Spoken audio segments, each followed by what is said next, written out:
Come on.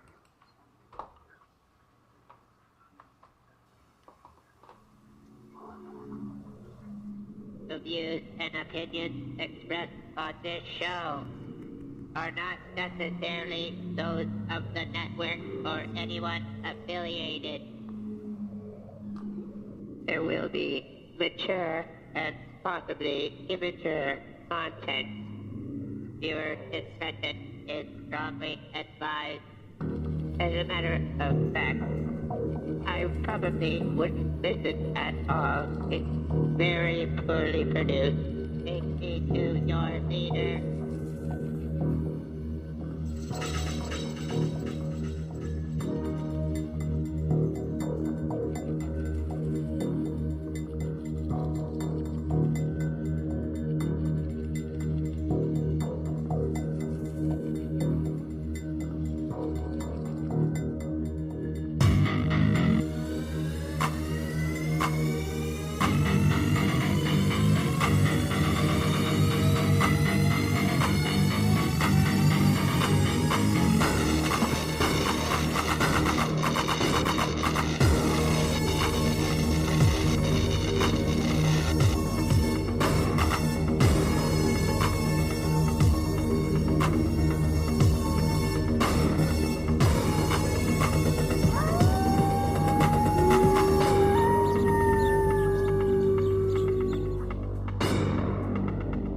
Welcome to the Monster Castle Radio Show. For the extreme paranormal listener. And here is your host, the Wolfman, Mike.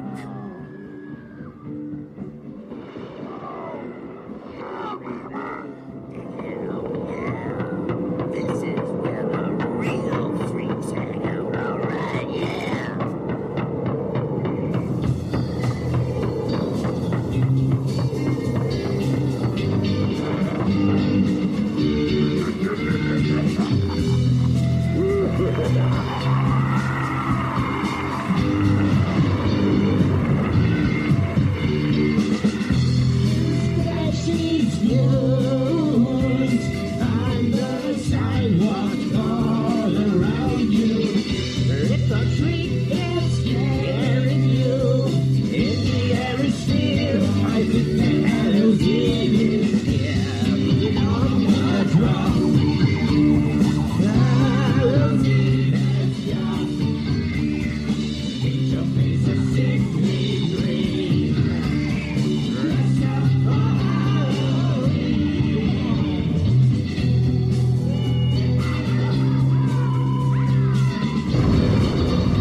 All right, good afternoon.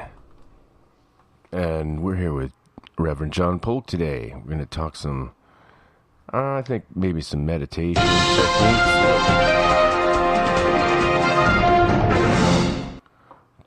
I'm supposed to do the news? All right. It's I'll do the weather right here. I can't unbelievably warm here in southern Ontario.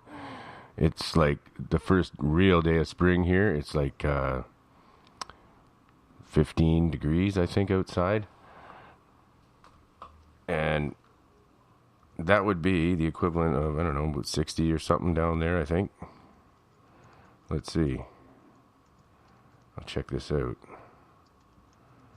Where's my weather? All right. Yeah, 14 degrees in Guelph today. That is amazing, man. We got the windows open for the first time this year. And down there, how is it? John, you said it's pretty hot down there, unusually hot in Florida. It is. It's like 90 degrees Fahrenheit. It's typically in the lower 80s, which for us is comfortable, but 90 on April Fools yesterday and then 90 again today. It's above normal. So it's just freaking hot. Oh, yeah. Mark says 50 degrees Fahrenheit. I think that's in Ottawa. Wow. It's cool here. I like it. I'm liking it. I can't believe we got the windows open. You can walk outside in your t-shirt today. Well, maybe I'm not sure if you guys are, if you're used to the hot weather, if you'd do it, but us Canadians will. On a day like this is perfect. We'll walk outside in our t-shirts, no problem. I'll take it. Yeah, that would be cold to us. We're pansies down here when it comes to cold weather. Yeah, 15 degrees Celsius. What is that now? Did anyone convert that for me to Fahrenheit? I'll Google it. 15 degrees Celsius is what in Fahrenheit? 15 degrees Celsius equals 59 degrees Fahrenheit. There you go. The lady has spoken. Could you hear that? I did. We had a low of 59 about 2 weeks ago. So I was right, actually. When I guessed 60, I was pretty damn close. Yeah, that was a good guesstimation. Yeah. All right. Is there any news that you've heard about in the paranormal recently? Kind of. There's a new show out, which is called it's on American Heroes channel, UFOs: The Hidden Evidence, and I watched a couple episodes of it, and it's pretty cool, So not only History Channel carries the Ancient Alien show, Sci-Fi will cover NASA's Unexplained Files. Destination America will cover Aliens in America and other shows like that, the Men in Black, etc. But now there's another channel that's covering UFO-related material. So, it's right up my alley, and I think it's great to see this whole genre expand into multiple TV networks. That's cool, man. So what are they called again? Sorry. The network? UFOs: The Hidden Evidence. It's formerly the Military Channel, but now I'm not feeling the name of the channel, but the American Heroes Channel. Anyway, American Heroes Channel, formerly the Military Channel, which is now covering UFOs: The Hidden Evidence. And they have a series of like 6 new shows that have just recently come out or are about to come out this coming week. Wow. There's a really weird article here. The British athletes claim there's a sex ghost haunting a reality show. Oh my Lord. A succubus. Yeah, it's British athletes, and I've heard about this before, and they're supposed to be in their hotel room. Yeah, it's the same thing. They're claiming that a sex ghost seems to be haunting in their hotel rooms. This is the second time I've heard of this, too. British Paralympian Kadena Cox and retired rugby star Gareth Thomas are 2 of the celebrities competing on The Jump, a British show that famous people compete in various sports, snow sports. So it's a ski jump with the stars. The show is scaring up more attention for what's happening in their hotel rooms. During the episode, they reportedly asked for a new room after allegedly being sexually violated by a ghost. Wow. And, whoa. Another competing celebrity, Emma Parker Bowles, the Duchess of Cornwall's niece, said on the show that Cox was penetrated by some sort of entity. Holy smokes. She had a ghost going in and out of her. She had a sleep thing. She's according to the Sun, she wishes it were a person. It was This is a great Sunday morning topic. Hey, right after church. It's perfect. Yeah. Yeah, man. Oh my gosh. I wrote about something like that happening to me in my first book, where I actually had a psychic medium and her friend come to my house to perform an exorcism on a succubus that was entering women that I was intimate with. And the succubus would literally enter the women and take material that I left behind, if you will, and had been doing that to me basically my whole life, and would always connect me with the wrong women. Like, we don't really understand it, but the spirit world and or the extra dimensional world can actually incite behavior within us and make us attracted to certain individuals and make us not attracted to other individuals, and can literally matchmake and cupid certain relationships that we end up in that are not necessarily in our better interest. And this is something that has been not even mythified, but has been written about for thousands and thousands of years, that the incubus and the succubus, the male is the incubus, the succubus is the female, and they're shapeshifters also.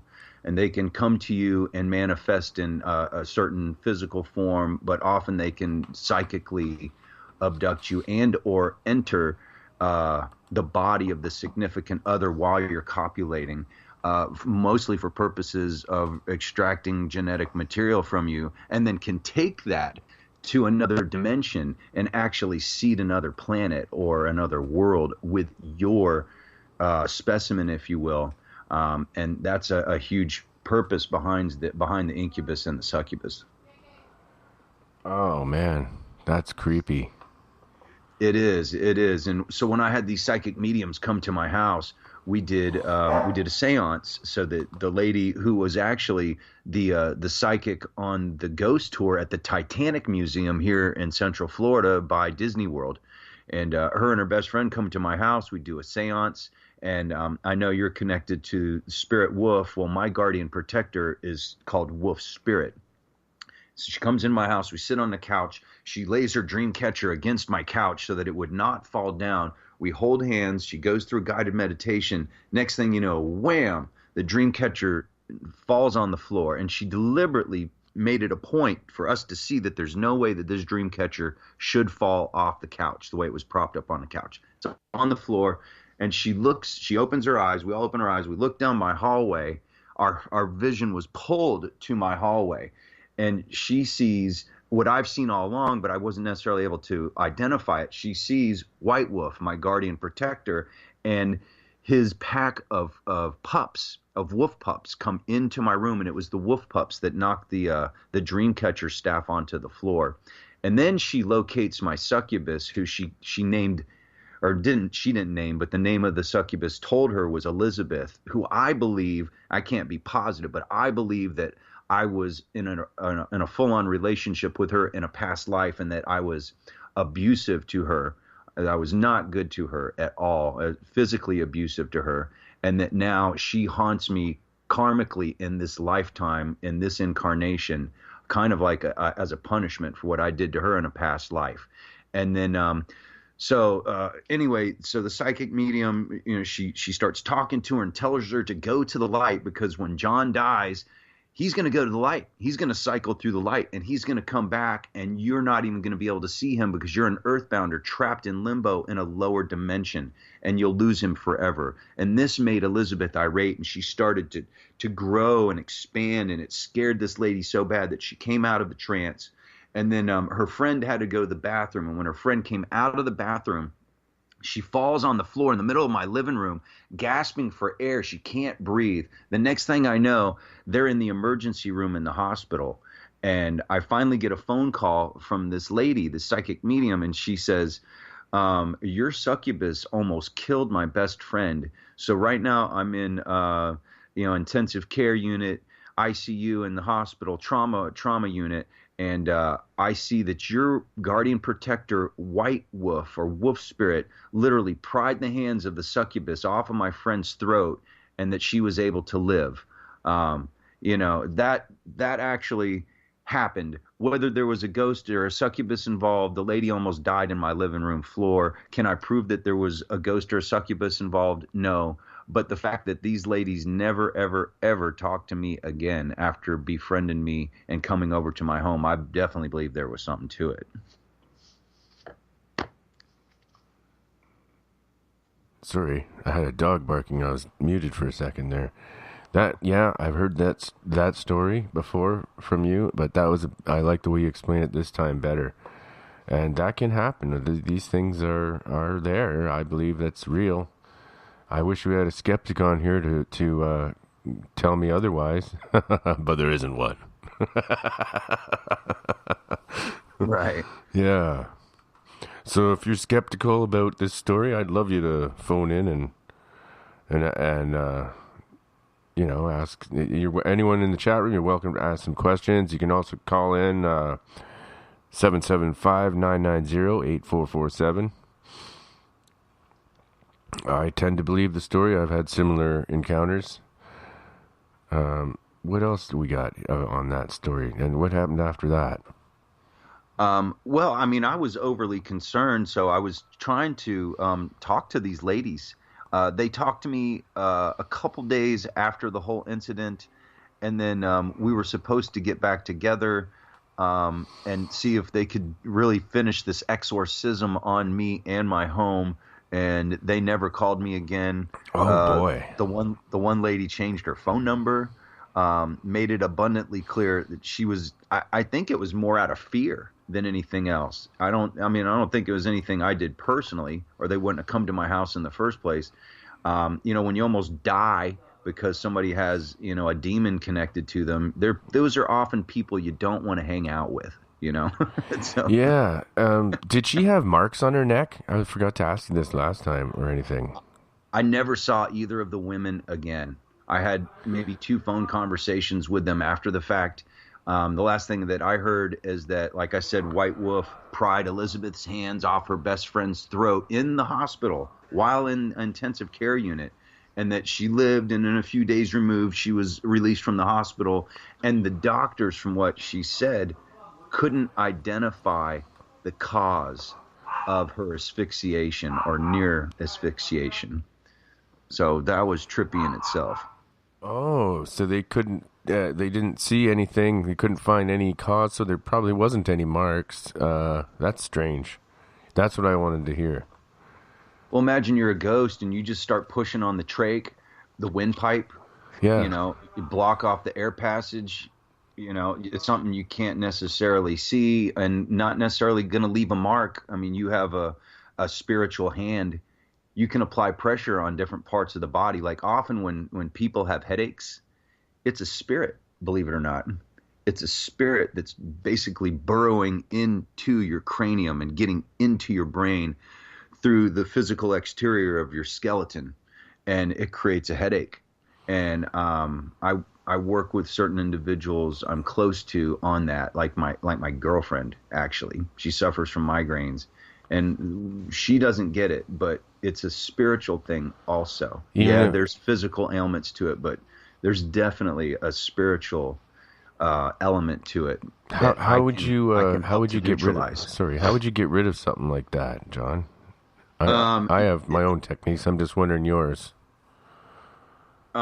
So imagine this. They will try and do it to me. They like to dig in through my temples. If you touch, if you touch your face, you touch your head, the top of your forehead is hard, okay? Basically, the majority of your cranium is pretty solid. But if you touch your temples, it's not as solid. It's easier for them to traverse your skull going in through your temples. And so I will feel them literally trying to burrow in like I don't know, like something like a groundhog or something that burrows underground. It literally burrow in through my temple to try to get into my cerebral cortex of my brain.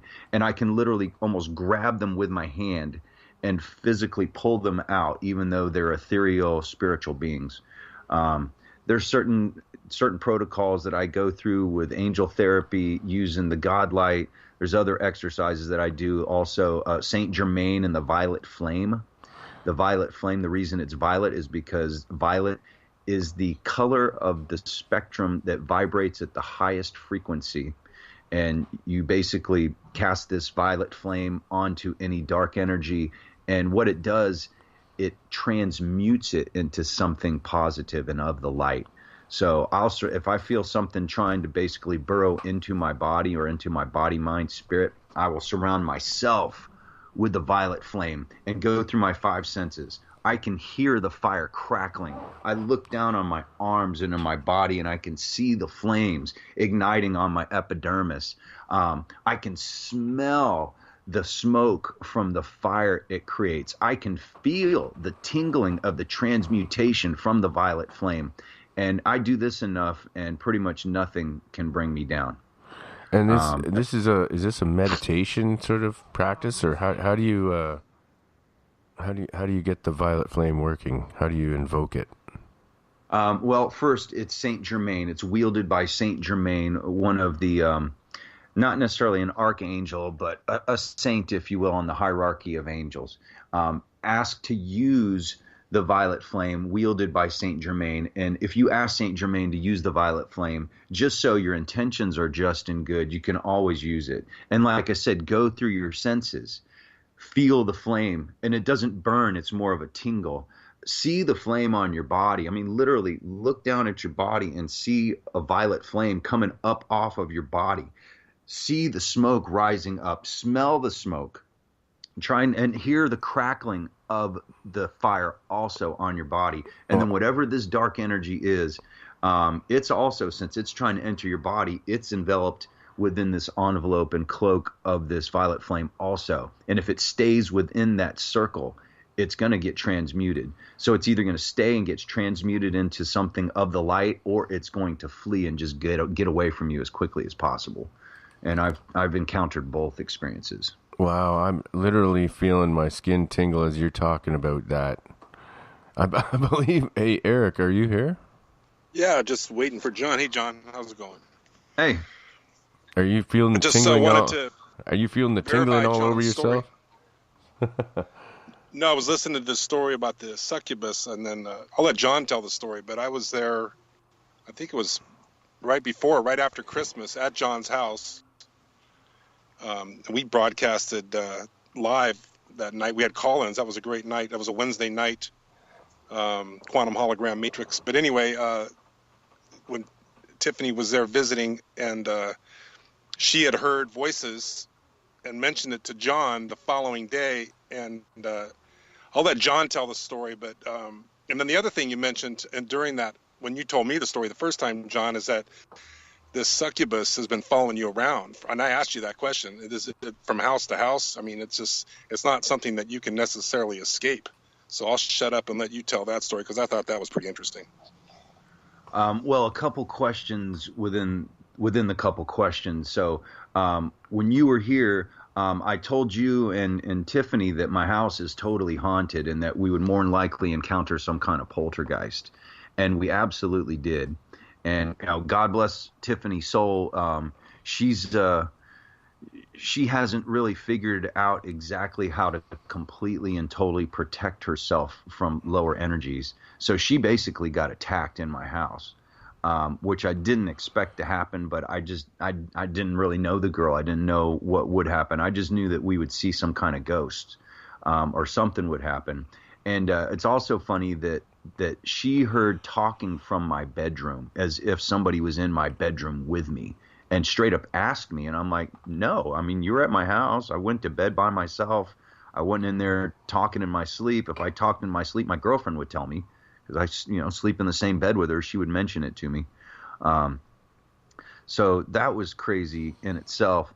And then the succubus question, this has happened to me since I was a child. I can remember when it first began. I was about 13 years old, and I was starting to be, sexually active in the community, if you will, at 13 years old, and starting to build a mojo with women. And then that's when it all ended.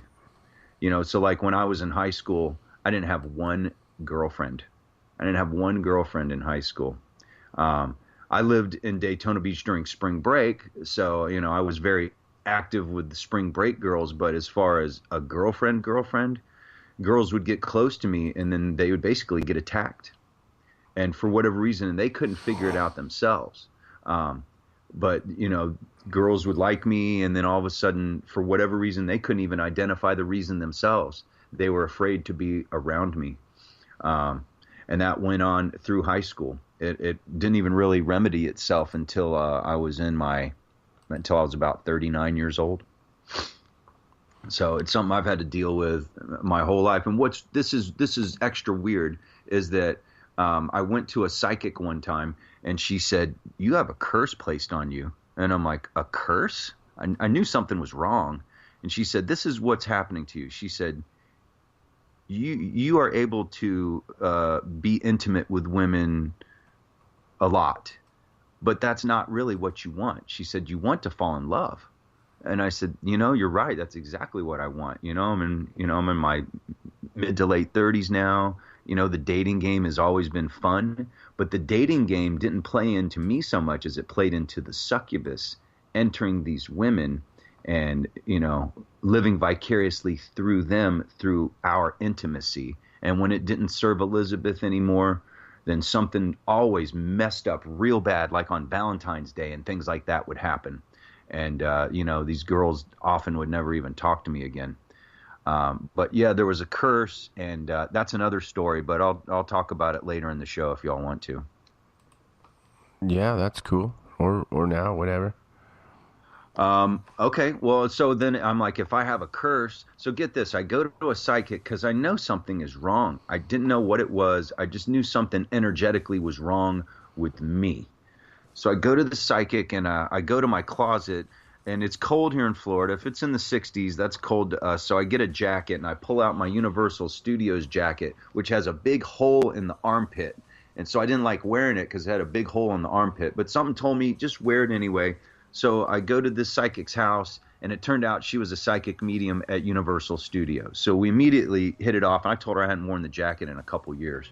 So she sits me down, and she gets a felt tip pen, and she looks at my palm, and she starts, this is your lifeline, this is your love line. She's like, "Oh my God, your love line's broken up into like a million pieces, like a nuclear bomb exploded and broke it up into a bunch of pieces." And she's filling it in with this felt tip marker, which I thought was really cool. And then she has me bend my pinky. So hold your hand out straight with your fingers extended straight out in front of you, and then pull your fingers back like you're about to make a fist, but you're not rounding your fist up into a ball. So your fingers are kind of bunched up, and then there should be some lines off to the side of your pinky. And so she on the edge of your hand, and she starts to fill in those lines, and she says, "Your ex-wife cheated on you and had somebody else's baby." And I'm like, "Oh my God, you were able to tell me that by filling in lines on my hand, by reading my palm." And she said, "Yeah, it's clearly right here in your hand. I could tell." And true enough, that actually absolutely happened. A girl I was with a long time ago cheated on me with, I think, my best friend, and had somebody else's baby. And I don't tell people that. But Wow. when she told me that, I'm like, I'm listening to this psychic, because I don't tell people that. There's no way she could have guessed that. So what she says, "You're having plenty of sex, but that's not what you want. You want to fall in love. You have a curse placed on you." And I'm like, "Well, what do I do to cure the curse?" She says, you go to the ocean and you provide the goddess Jemaya of the sea with an offering, either of honey or molasses. And I'm like, you gotta be kidding me. She's like, just listen, hear me out. The goddess of the sea, Jemaya, requires an offering to appease her. She says, so she meditates for a second. She said, don't use honey. Use the syrupy kind of molasses. Rub it all over your body, even in your hair, your face, down your body, on your shorts, down your legs, onto the tops of your feet. Walk into the ocean, wash it off, and pray to the goddess Jemaya to cleanse you of this curse. Exit the water and do the same thing.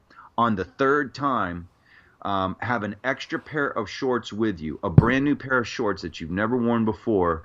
Meanwhile, have on a pair of shorts or swim trunks that you had when you were with somebody in the past that the relationship did not end well. She said, when you're in the water the last time, pull the old shorts off. Put the new shorts on, otherwise you're going to exit the water naked. And then exit the water the last time, look at the ocean, offer one more prayer to the goddess Jemaya, and you'll be cured. So I'm thinking, this is the most ridiculous thing I ever heard of, but I was willing to try anything. So I'm out there, I'm on the beach, I'm rubbing molasses all over my body. People are looking at me like I'm some weirdo freak. And I can specifically remember there's this old guy, and he's got a metal detector, and he's looking over at me, and he's watching me rub molasses all over my body. Oh, my God. I know. He's mumbling something under his breath. I'm sure it was very derogatory towards me. And I had two choices. I could allow it to upset me or laugh. And I just laughed. And went in the water, washed the molasses off, pulled my old shorts off, put my new shorts on, exited the water, and left and drove back from the beach, which is about an hour from my house here in Orlando. And so a couple days later, I'm on a blind date. And I'm thinking, no, this is a blind date. This is all going to just be a waste of time, but I'll go on it anyway. And that's the girlfriend I've had for 6 years now. We've just celebrated our 6-year anniversary. Wow. So, yeah, true story. I guess I spelt the title of the show wrong. I just fixed it. Somebody in the chat mentioned it to me. That's how half asleep I was when I did that. I put meditation. Meditation, yeah. That's when you meditate and you're drinking mead. Right? Yeah, right? Yeah. So that's pretty intense, man. Like, just even having an old guy watch you while you're spreading molasses on yourself. Yeah, did it work, so though? I told my brother about it, and he went online, and he's like, you realize that that's a voodoo practice? I'm like, no. He's like, go online and look up Jemaya. And sure enough, it's a voodoo practice that they do out in the island of Hispaniola. I'm like, oh, really? Far out. Yeah, so I met my current girlfriend through voodoo. That's all right. Hey, it worked. You know, we're in love with each other. Not all voodoo is bad. Like, it's got a bad rap, but I don't think it's all bad. No, it was never intended to be bad. It just turned into something bad. It was just misused by the high voodoo priests. And one thing I've learned is that magic is absolutely real. Being able to tap into the spirit world, to access those extra dimensional realms where you can create, in effect, magic. It's easier and quicker to go to the dark side. You get much quicker results, much more profound results at a quicker clip. But if you go only to the light and try to remain pure, it takes a lot longer. But once you finally attain enlightenment, you're more powerful than ever before. It just takes a lot longer. Why? Because you got to try and at least try to remain pure doing it. Yeah. And syrup, like, does it matter what kind of syrup you use? Like, is maple syrup better, or if you're in Canada, do you got to use maple syrup? It's a good question. I mean, go to one of the Great Lakes and do it, and see if it works or not. Yeah. I don't know. It kind of reminds me of, like Apocalypse said in the chat room, Turkish oil wrestling. This is great, man. We go from having sex with ghosts to rubbing yourself all full of syrup and having old guys watch you on Sunday afternoon. Hey, well, it'll take some Monster Castle to get here, man. Yeah, it was right after church. I mean, no, I it's funny. Right before my grandparents died, I told them I go to church every day, and they're like, "Oh, are you Baptist, Catholic, Episcopalian, Apostolic?" I'm like, "No, my church is in my heart." And they, you can imagine my grandparents. They didn't get it. They didn't get it. You need to go to a church. I'm like, I go to church every day. I don't need a church, and I don't need a priest to have a relationship with the universal God consciousness. But what are you going to do? Argue with your grandparents? No. So anyway, that was while I was in hospice right before my grandfather died. And I can remember my grandfather's hacking. He had lung and prostate cancer. He's hacking profusely, and it was gut-wrenching to be around him right before he died. And I wanted to be there. I had to be there. And I remember I'm like, okay, I'm a Reiki master instructor. I'm not going to tell them anything. I'm going to just do Reiki on him without him even knowing. I'm just going to touch him. And so I put my hand on my grandfather, and I start talking to my grandmother. And all of a sudden he quit hacking. And this must have gone on for 30, 40 minutes where he was fine. He was respirating perfectly fine. And then one of my cousins walked into the hospice, and then all of a sudden the hacking started all over again. But right before my cousin walked in, I mean, like seconds before my cousin walked in, I said, "Do you realize, Mama and Papa from East Texas," but I'm like, "Do you realize, Mama, that since I put my hand on Papa's back, that he hasn't coughed once?" And she's like, "Well, I did realize that Marcus, which is my middle name, I realized he," she said, "but I didn't put it together." I said, "Well, I could take credit for it." But anyway, that happened back in 2009. That was absolutely crazy. That's groovy, man. Now, we're going to take a short break here, I think. And this is like a street musician playing guitar. I don't know.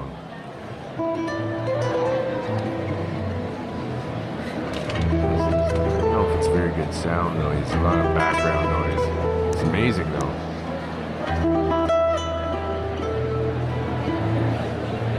You can hear the crowd behind this guy.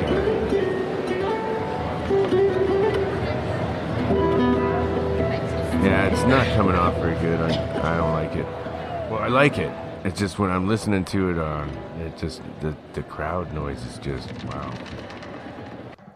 Maybe a little too much. That's getting better. All right, I'll let it play. It's amazing, actually. I'm gonna handle the background noise.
Estes Tone, he's called. Estes Tone. Tonne.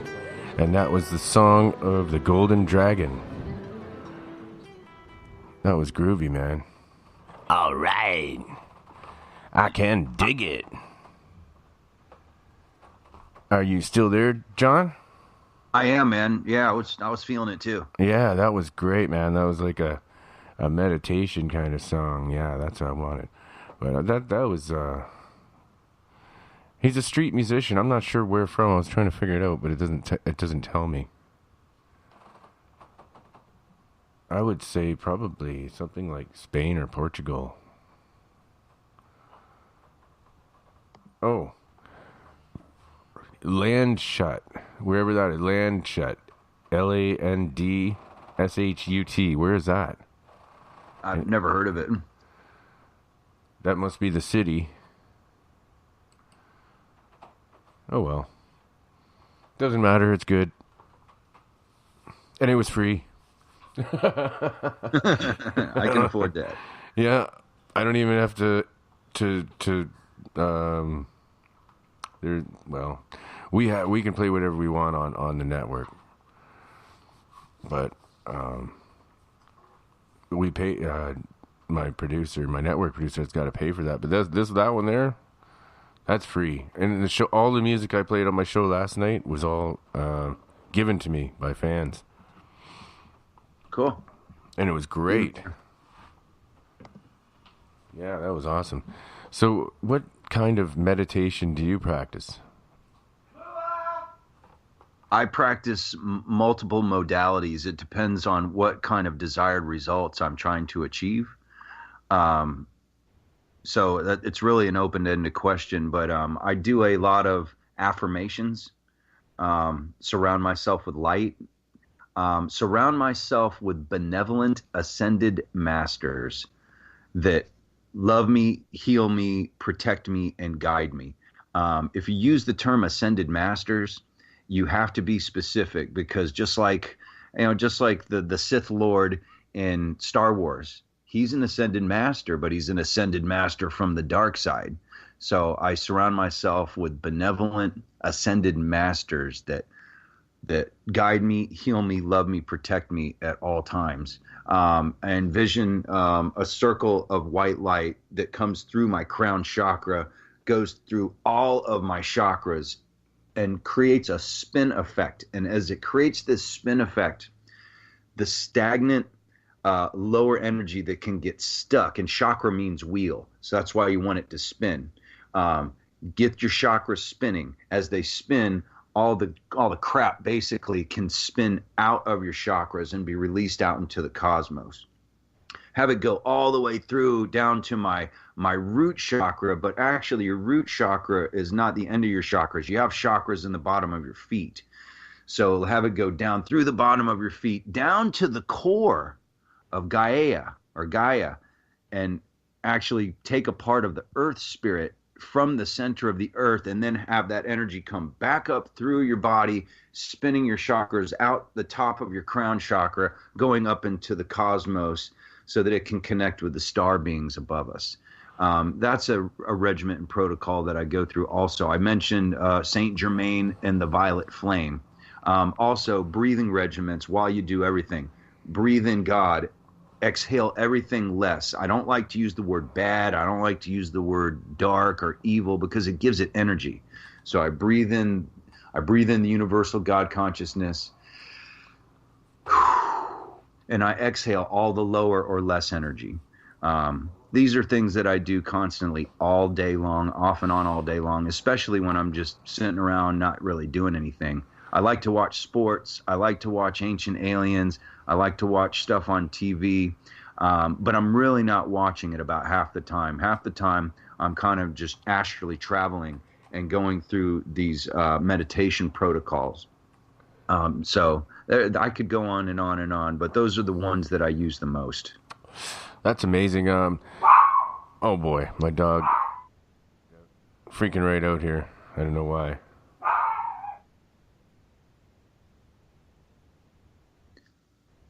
Darren asked a question here on Skype. How much flack do I get from Christians? Yeah, I was trying to I ask said that, and my dog keeps Jesus barking. was an alien. Oh yeah, how much flack do you get? I've been attacked pretty viciously, to be quite honest with you. I believe but, that. here's some things I point out, is that Christ was an alcoholic. He drank wine every day. He didn't have to. He turned water into wine. Why didn't he just drink water? I always thought that too, and my parents bugged me about drinking. I said, "What are you talking about? Jesus turned water into wine so they could all get drunk." And he did it every day. Every and day, yeah. And the high priest that would communicate with God through the Ark of the Covenant drank wine all day. And then they would inhale frankincense, which is an opiate. They were basically smoking opium. So they would get drunk and smoke opium and then go talk to God through a machine. That makes sense. So that makes sense. It's like, have y'all really read the book? I mean, have you really, really, really read the book? I know it's kind of, well, some people would say blasphemous for us to talk like that, but I actually have more intense spiritual connection when I am a little bit intoxicated slightly with certain things. Like a little bit of booze and maybe even some mushrooms or something like that can be very spiritually uplifting. And the shamans in the desert Southwest, the Hopi, Zuni, the Pueblo tribes, Aztecs, etc. They would eat peyote, and have a peyote trance, and then heal the whole tribe. No, we're not saying like don't go to church, just stay home and do opium, and meditate. But to each his own, right? And what I've learned is that I don't party like I used to at all. I really don't party at all. But I used to do tons of acid. I loved acid. I used to take acid and write award-winning poetry and I published a whole book on acid. I mean, I wouldn't do that today. I'd be afraid to do anything that heavy today, or really anything, period. That's why I became an ordained minister. But back in the day, my whole life was predicated upon it. And my first book I wrote was Beyond Oblivion Through the Crevices in Between.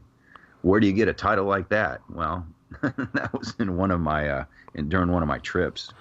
Well, I've got a book somewhere called Fragments of Reality that I wrote. I didn't publish it, but it's just it's all kinds of little things that happened to me, strange things while I was doing trips when I was in high school. And it's pretty trippy too, yeah. If I could ever find it back, because I don't know. I hope I can find it back. I know where it was in my filing cabinets, but apparently that room at my parents' house has been cleaned out for my sister, so I hope they didn't toss that one. My God. That would be a big loss. Yeah, it's Fragments of Reality, and wow, it is cool. It's all full of poetry from when I was on acid. But yeah, it's pretty cool stuff, man. I don't know where I get this, but where I got this stuff from, but I was doing things like pointing at street lamps and they would turn on. I'd point at it again, it would turn off. I could just do this repeatedly. Now I can't do that now when I'm just I could do it when I was on acid, and everyone was seeing it and it was happening. That's trippy. So you had witnesses? Yeah, I had witnesses. I did all kinds of things when I was on mushrooms and acid back then. Like, I had electricity flowing from my fingertips. I threw people across the room. I melted this stereo, and the freezer it was sitting on, the wiring was all melted all the way back to the fuse box. Like, you could see the electrical bolts coming out of my fingertips. I would sit there and meditate, and I would suck static electricity out of the air and absorb it in my body and charge myself like a battery. And then at will, I could let it loose. It was literally like the Dark Lord from Star Wars. Have you ever seen anyone else do that? I have heard about it.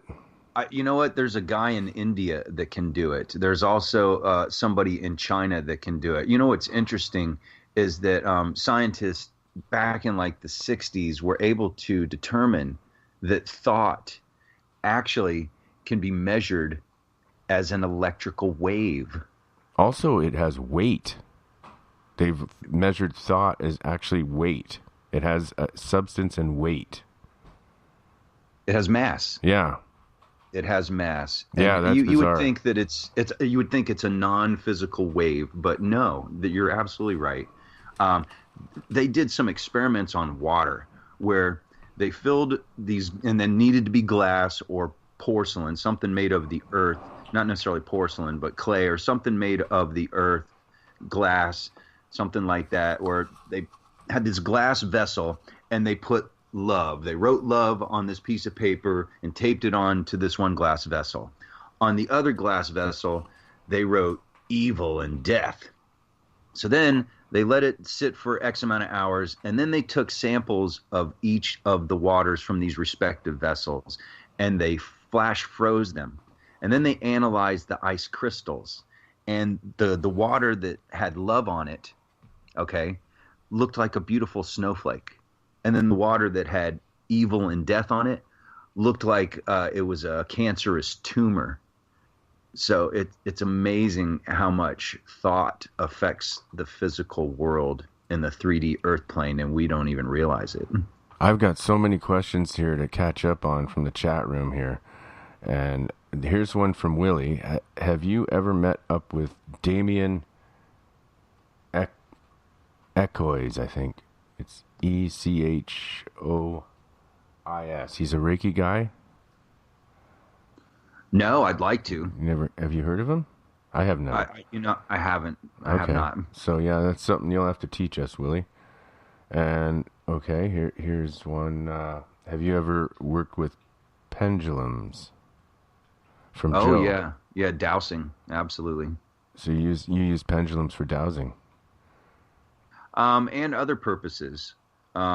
Here's an example. Eric and I were at the Alien Snowfest February of last year. And this girl, she really insists on being anonymous, but I'll tell you the story. Eric can probably figure out who it is. But one day we're down at the restaurant in the hotel. Jimmy Church was staying at the same hotel. Linda Moulton Howe was at the same hotel. Mike Barrow was at the same hotel. Anyway, but we're down in the restaurant area eating breakfast, and we're sitting with this girl, and she's cool chick, and we're just shooting the bull with her. And somehow the conversation turned into archons and walk-ins, and she wasn't understanding it. I came up with the two terms and tried to spin the concept on her, and she wasn't feeling it. And then Eric said possession. And when she heard the word possession, that goes back to all the old movies, and then she knew what we were talking about. And then the conversation kind of fizzled out, and I had to take a phone call, so I left. And then after the conference was over, a few days later, she messages me through Twitter and says, "You have to help me. I believe you can help me." I'm like, "Well, okay, what?" She said, "I have this demon that's attacking me." And I'm like, you know what I mean? So a possession, an archon or a walk-in? She said, "I don't know exactly what it is, but something is attacking me." So I break out my crystals. I break out my pendulum. Dowsing, you can do a number of different things, and there's different modalities of healing through dowsing. But what I did specifically is what you want to do is get the pendulum to spin in a counterclockwise position to remove the negative energy. What you want to do is get the pendulum to spin without you physically spinning it, and let it spin out going counterclockwise. And when it finally stops, then without touching it, without deliberately spinning it, you want it to go clockwise and then positively tune the energy back to where it needs to be and allow it to spin out until it doesn't spin anymore. And so I did that. I did some work with crystals, some angel therapy, etc. And then that night I go to sleep and I have a dream. And in the dream, I see this entity, if you will, and this is very trippy, and this is how she believed me that I was completely real and authentic about what happened, is that this being, it was a man, it had like a burlap bag on its head, like somebody was about to be hung or his head removed at the guillotine, something like that. And I explained to her that I saw that being with the burlap bag with the drawstring over its head. And when I said that to her, she said that the hair stood up on her head, that she could feel this tingle, and it scared her out of her mind because that's exactly what was attacking her. And a few days later, I messaged her back, and she said, whatever you did, it completely worked, and it's completely gone. I was like, wow, because it doesn't always work. It doesn't always work. But in that case, it did. So there's one example of using pendulums. Yeah, that's pretty cool. I've never heard anyone of using it that way. Usually it's just like asking it a question, and then if it spins one way, it's yes. If it spins the other way, it's no. That's that kind of stuff. Or using different crystals on the end can probably help to achieve different results using your technique, I'm thinking. There. So, okay, here's another. I'm going to go through these first, and then I was going to first ask you about crystals. Okay. What kind of crystals do you use on the end of the pendulum, and do you use different crystals for different, say, spells, or what would you call it? I don't like the word spell because there's always a negative connotation to it. I like to use the phrase that I'm just basically, I'm the instrument. I'm not the healer. I'm the instrument. I allowed the universal God consciousness to pass through me, and with the best intention. Intention is very important for the best end result to occur. Whether I can help defeat whatever this negativity is in their life or not, it's really not up to me. It's up to the universal God consciousness. So what crystals do I use on the pendulum? I don't use crystal pendulums. Okay. There's nothing wrong with using them. I have some that I really like to use. They're made out of metal, certain metal alloy, and I like to use that. But the crystals I use, so imagine this, every X amount of months, the crystal will literally almost fly out of my hand and shatter, or it will just end up vanished. Like wow. This sounds weird, but I sleep with them. I don't sleep with them, but I put them next to my bed, and when I feel like I need to meditate, I will literally lay flat on my back and put the crystal right on my third eye, and right above your eyebrow crown in the middle of your forehead. And if you do that, you can literally feel the universal God consciousness energy pass through the stone into your body and create what you also can call the piezoelectric effect. That's why the tops of pyramids were concentrated with quartz crystal. Okay. Because they could create a mechanical vibration. I can hear crystals. I was going to mention that. I can hear them. When someone brings a powerful crystal in a room, I hear it. Yeah. I can hear the vibration of it. It actually almost hurts my ears. It's so high pitched. I can hear it. Dude, you got dog ears. You've got dog ears like I do. I can hear tones and pitches that other people can't. And so can my girlfriend. She can do it actually better than I can. Well, I am The wolf man, so that kind of makes sense, doesn't it? All right. Yeah. Wolfman can hear the crystals. All right. Yeah. All right. So we got a bunch of questions I can't even keep up with here. This is crazy. Okay. We could go on with crystals for a while, but do you believe in hell? And this is from Moog Boy. Does God choose to burn people forever, or is evil separate from God and God is only good? Well, a couple questions there. Do I believe? Well, he's asking the basic Christian question. According to Christianity, you're born once. There is no reincarnation. You either go to heaven or you go to hell based on the acts of your behavior throughout your lifetime. You sit before a divine council when you die, supposedly a council of angels before you even get to God.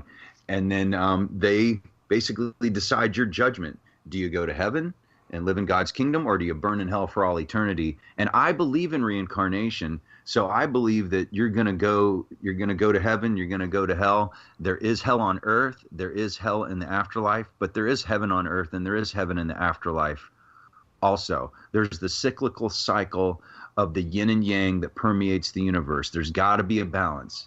You know, you can't go through 10 incarnations in a row and they're all just, you know, I've got a loving wife, a bunch of beautiful kids, a great paying job. We never get divorced. The kids are great athletes. I got a beautiful daughter. Kids are incredibly smart. You know, no social or domestic problems. That is just not the way life is. You're going to go through the best of the best, the worst of the worst, and the middle of the middle. And it's all part of reincarnation. Now here, let's extrapolate that. If you do believe in the concept of reincarnation, you're not just going to reincarnate as a human being. At some point along the line, you're going to reincarnate as an extraterrestrial. And you're not just going to reincarnate on Earth either. You're going to reincarnate on other planets throughout the cosmos. Oh, for sure. Because it wouldn't make any sense any other way.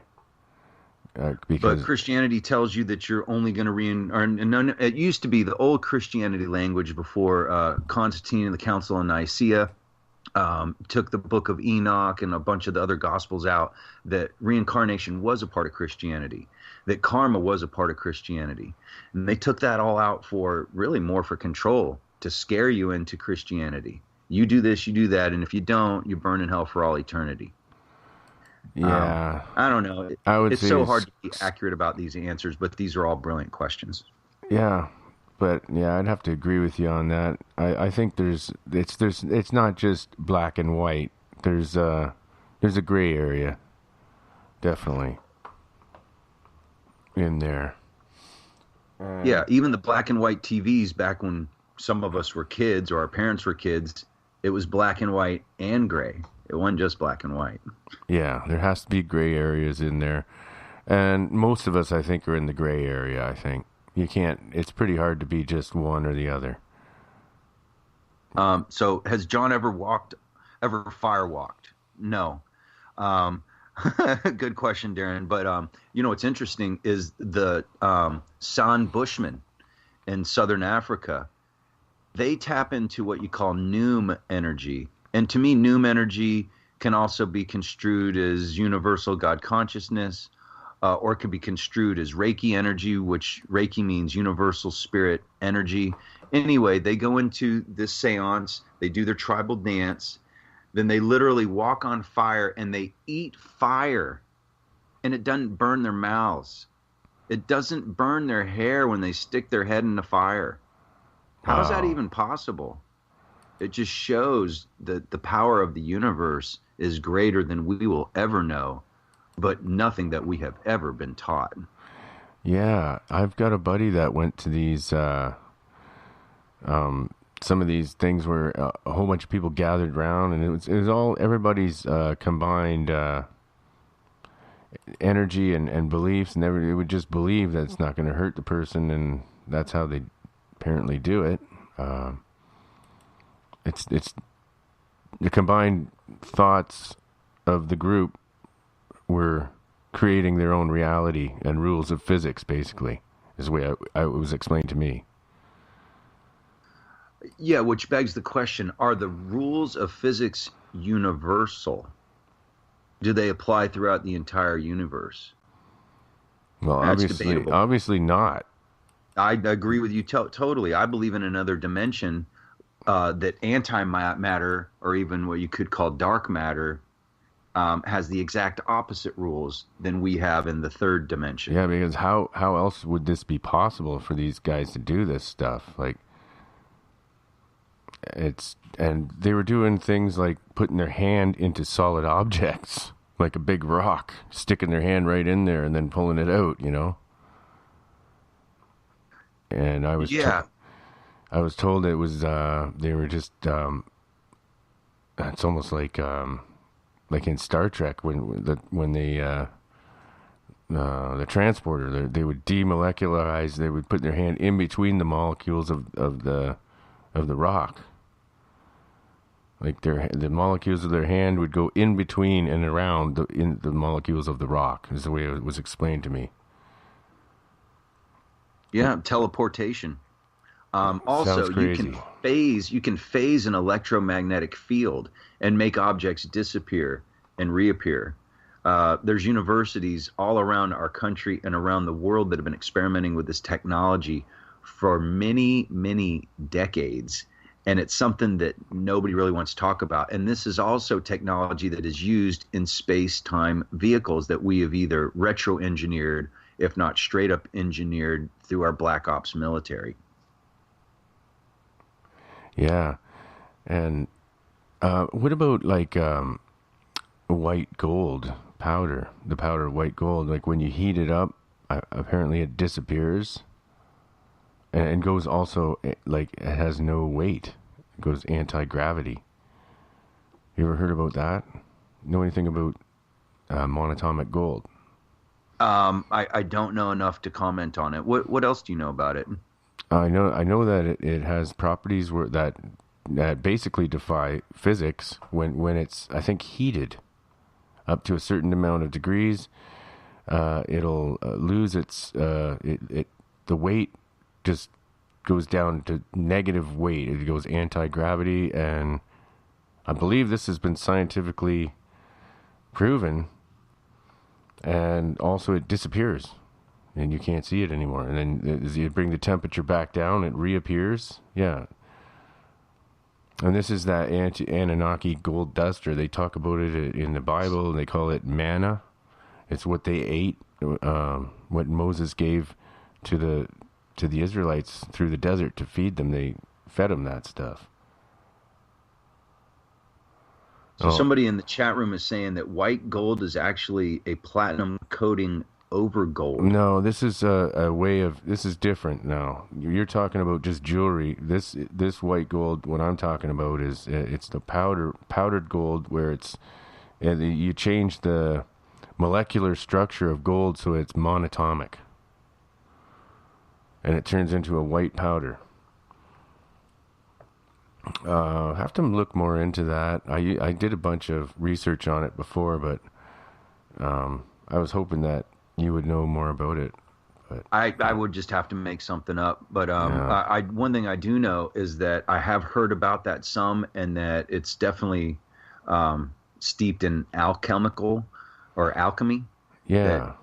And it's interesting that before Albert Einstein would go to bed, he'd study and research and postulate all day long. And he also had his dreaming sessions also, where he'd go into some kind of trance and then come out with, E equals MC squared and things like that. But before he would go to bed every night, he would read books on alchemy authored by Madame Blavatsky. So it's very much an esoteric science that our government and other industrial leaders are fully attuned to, but they're not going to teach it in the public school system. Yeah. I'm just pulling up some information here. Here we are. Monatomic gold powder. Monatomic gold.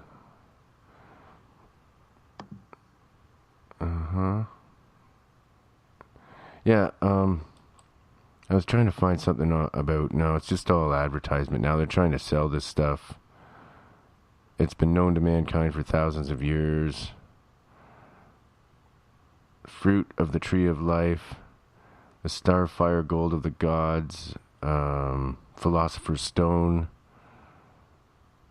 crown jewel of Western legend,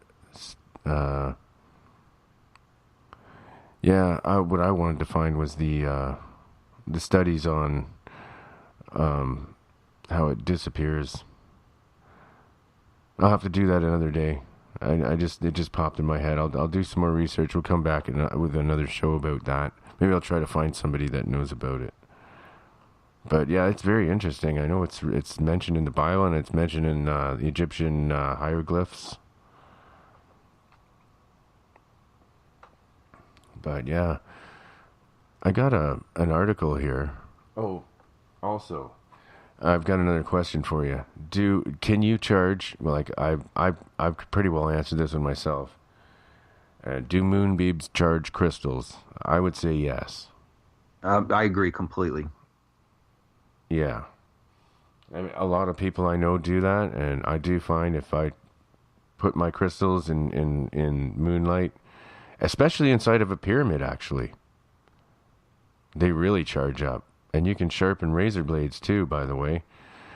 I don't know if anyone here has read Pyramid Power by Patrick Flanagan, but he also actually...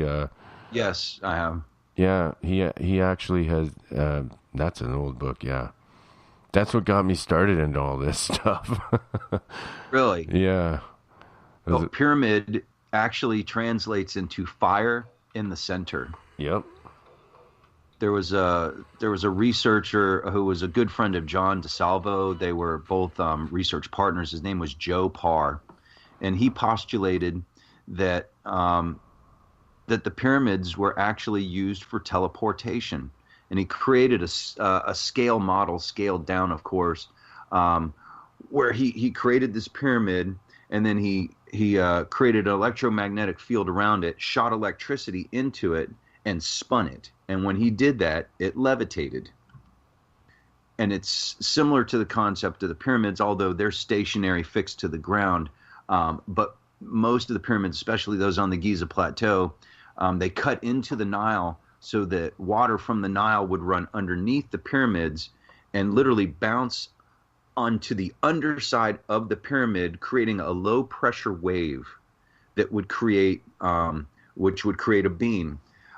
So two of the shafts from the Great Pyramid, they poured dilute hydrochloric acid down one of the chambers, or down one of the shafts, and then hydrated zinc down the other one, and it created a microwave basically made out of hydrogen.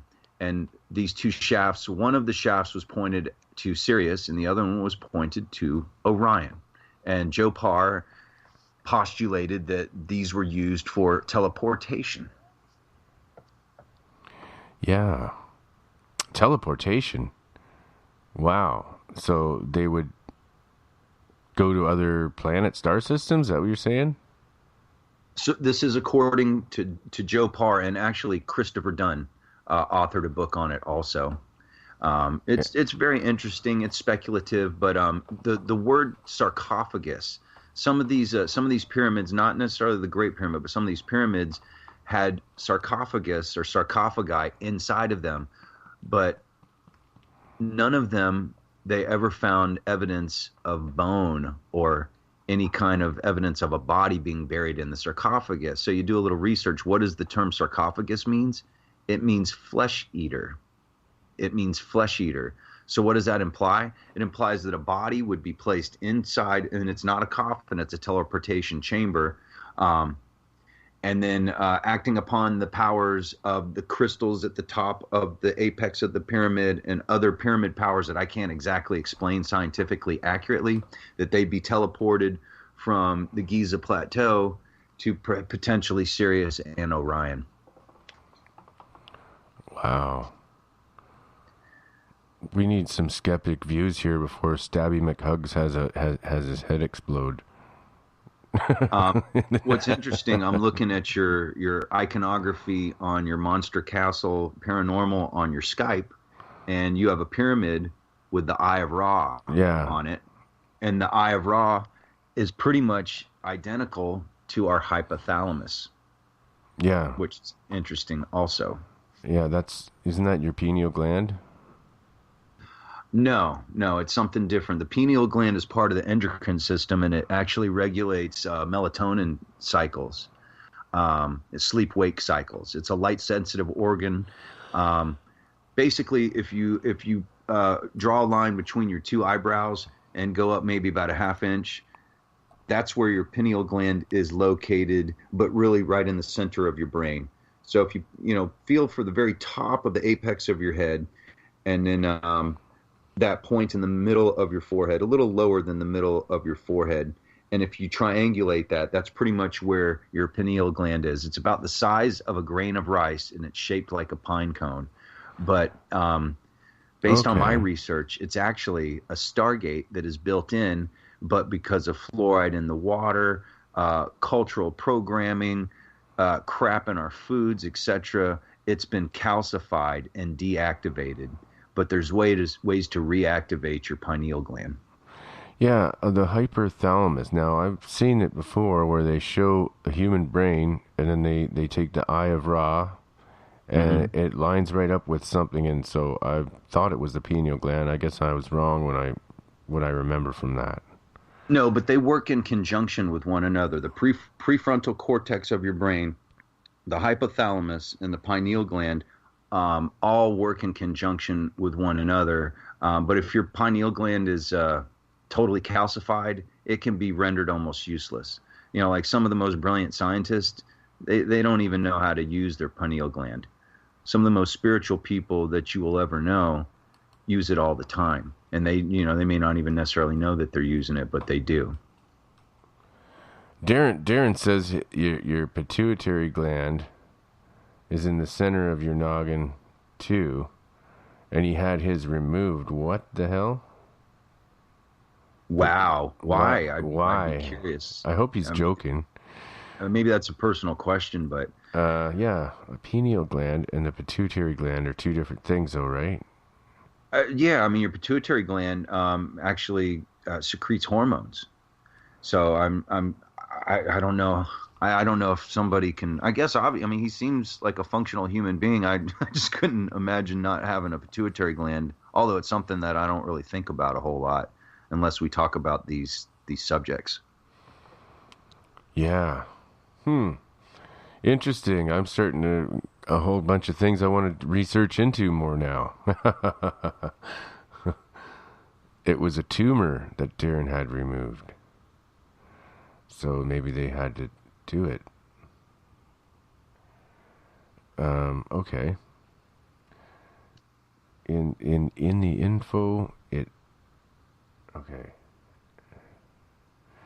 Somebody's done, Craig has done some research from the chat room and on monatomic gold. You could say it holds no density. It's not of the density,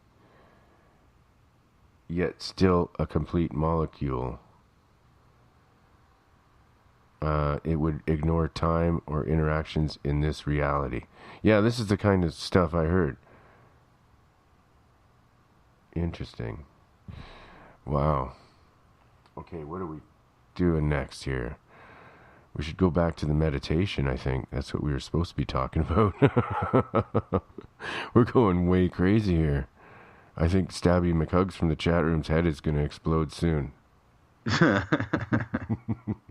Oh my God, he admits to charging his crystals and tools under moonlight. Yeah, I forgot I was mentioning about this pyramid invention, actually. It was actually submitted and is accepted as an invention, and he's got the patent for it, I think, as a razor blade sharpener.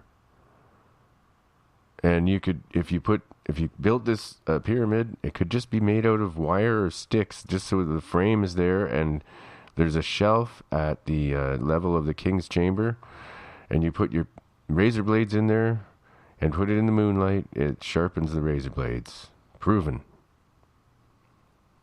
Have you heard about that one? I have. I don't know much more beyond what you just said, but I had heard of it before. I don't know how it works. I know that it does it.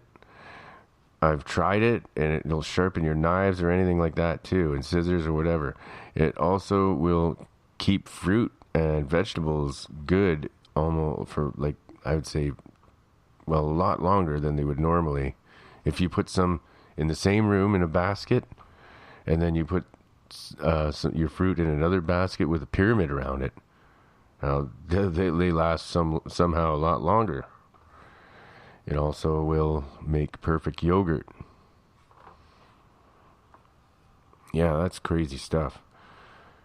In Russia and in the Ukraine, they've actually created artificial pyramids out of like a quasi fiberglass, if you will. And the Ukrainian Air Force and the Russian Air Force have reported strange wave-like energetic anomalies as they fly over those pyramidal structures that were just made out of fiberglass. So there's definitely something to it. Oh yeah, they've done a lot of experiments we don't know about in Russia with pyramids. So anyway, we're going to take a short break here, I think. And we will be right back on Monster Castle Paranormal Radio. This is... It's a little bit of reggae for you, folks. This is Bunny Wailer, Rise and Shine.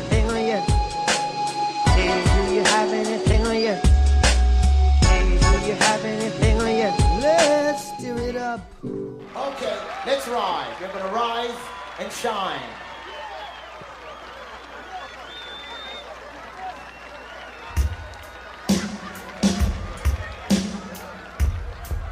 This is a cry of a people who for over 400 years have been enslaved in mental bondage.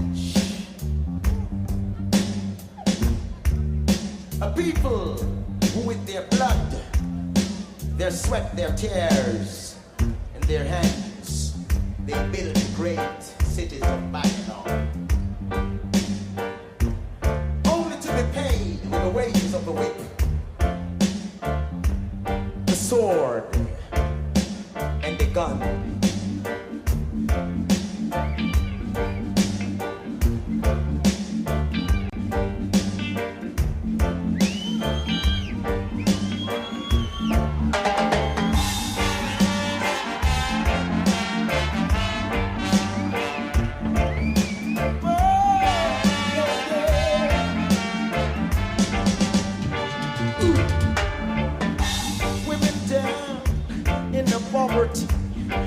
Much too long.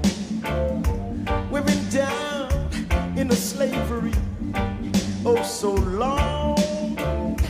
We've been down in humility, much too long. We've been down in the valley, oh so long. So we're gonna rise and shine and win your liberation. For now's the time when all nations must be free. So rise and shine. Restore your strength and power. Waste no more time. Remember your history.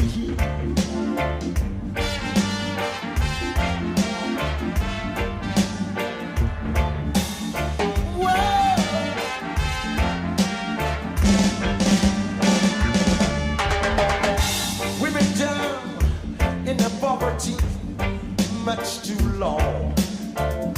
We've been down in humility, oh so long. We've been down in the suffering, much too long. We've been down in humiliation, oh so long. We are gonna rise, rise and shine, and win your liberations. For now's the time when all nations must be free. Rise and shine. For the sake of the younger generations, putting hands and heart in the mind to brotherhood and unity. We're gonna rise and shine. Restore your strength and power. Waste no more time. Waste no more time. Remember your history. Don't repeat it. Just rise and shine. In the morning sun that surrounds you, it's international morality time, where mankind must be born anew. Rise and shine. Yes, we're gonna rise. Yes, we're gonna rise. Yes, we're gonna rise. We're gonna rise, we're gonna rise, we're gonna rise, we're gonna rise. Oh yes.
This is the Monster Castle Paranormal Radio Show. We explore the paranormal phenomenon with researchers and skeptics from all walks of life and beyond. Fridays and Saturdays, 9 p.m. Pacific, midnight Eastern, on KTLK, Digital Broadcasting Network, thefringe.fm. Visit our website at monstercastleparanormal.com. Yeah, I haven't even changed the times on that yet. Yeah, the times are wrong, eh? Well, welcome, Kurt. You're here with us now. Yes, I am. Hi. Hello, Right on. everybody. How do you do? Yeah, we need some skeptical views here, I think, and that's perfect that you're here. I don't know if you were listening to the earlier part of the show. I wasn't. I was out and about. I'm sorry. My headphones broke down. Oh, I've got to turn off the show because I'm hearing double. Hold on a minute. Oh, I'm hearing double. Oh, there we go. Cool. No, I had it. My headphones broke. My goodness. Hi, Stabby. Yeah, sober. It's better to be sober. Yeah. Sobriety is key. Yeah, man. It's fun to drink and get sloshy from time to time, but you got to end up sober in your life, boy. Well, I think when you're meditating and getting spiritual, there's nothing wrong with indulging in some certain things. Sure. If the things help you, then that's fine. Water into wine, my Lord.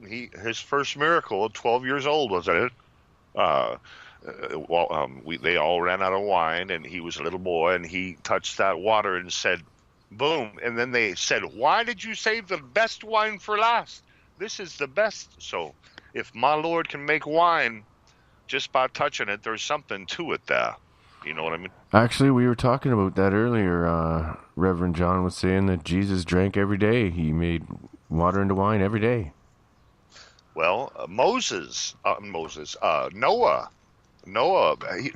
Lord always used the black sheep. Noah was a big drinker.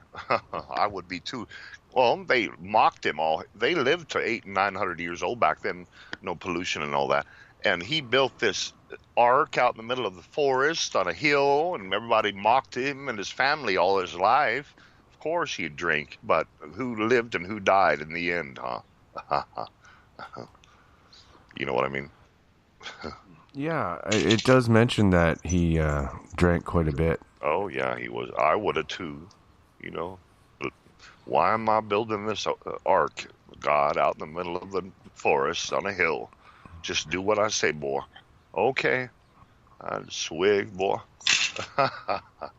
What did you think of that movie that just came out, guys? The Noah movie. That was a while back, I think last year. You didn't see it? But... Oh, this is good. It's got the Watchers in there, and there's big, huge creatures, monstrous creatures. John, did you see this? No, I didn't see it. Oh, you got to see this. I think it's just called Noah, but it gives a whole different aspect to the story. It's pretty cool. Wasn't Russell Crowe Noah? I think so, yeah. Russell Crowe and Anthony Hopkins is in there too. Yeah, it's pretty good. I don't want to say too much about it. I'll spoil it for you. But yeah, it's pretty neat. Different sort of view on it, what was going on back then. It was a lot more high tech than what we think. Cool. They think that ark is still under that snow. That never does melt. But where was what was the Arafat? Where was it rested on the Mount Arafat? Mount Arafat. Yeah. Yeah, you're right.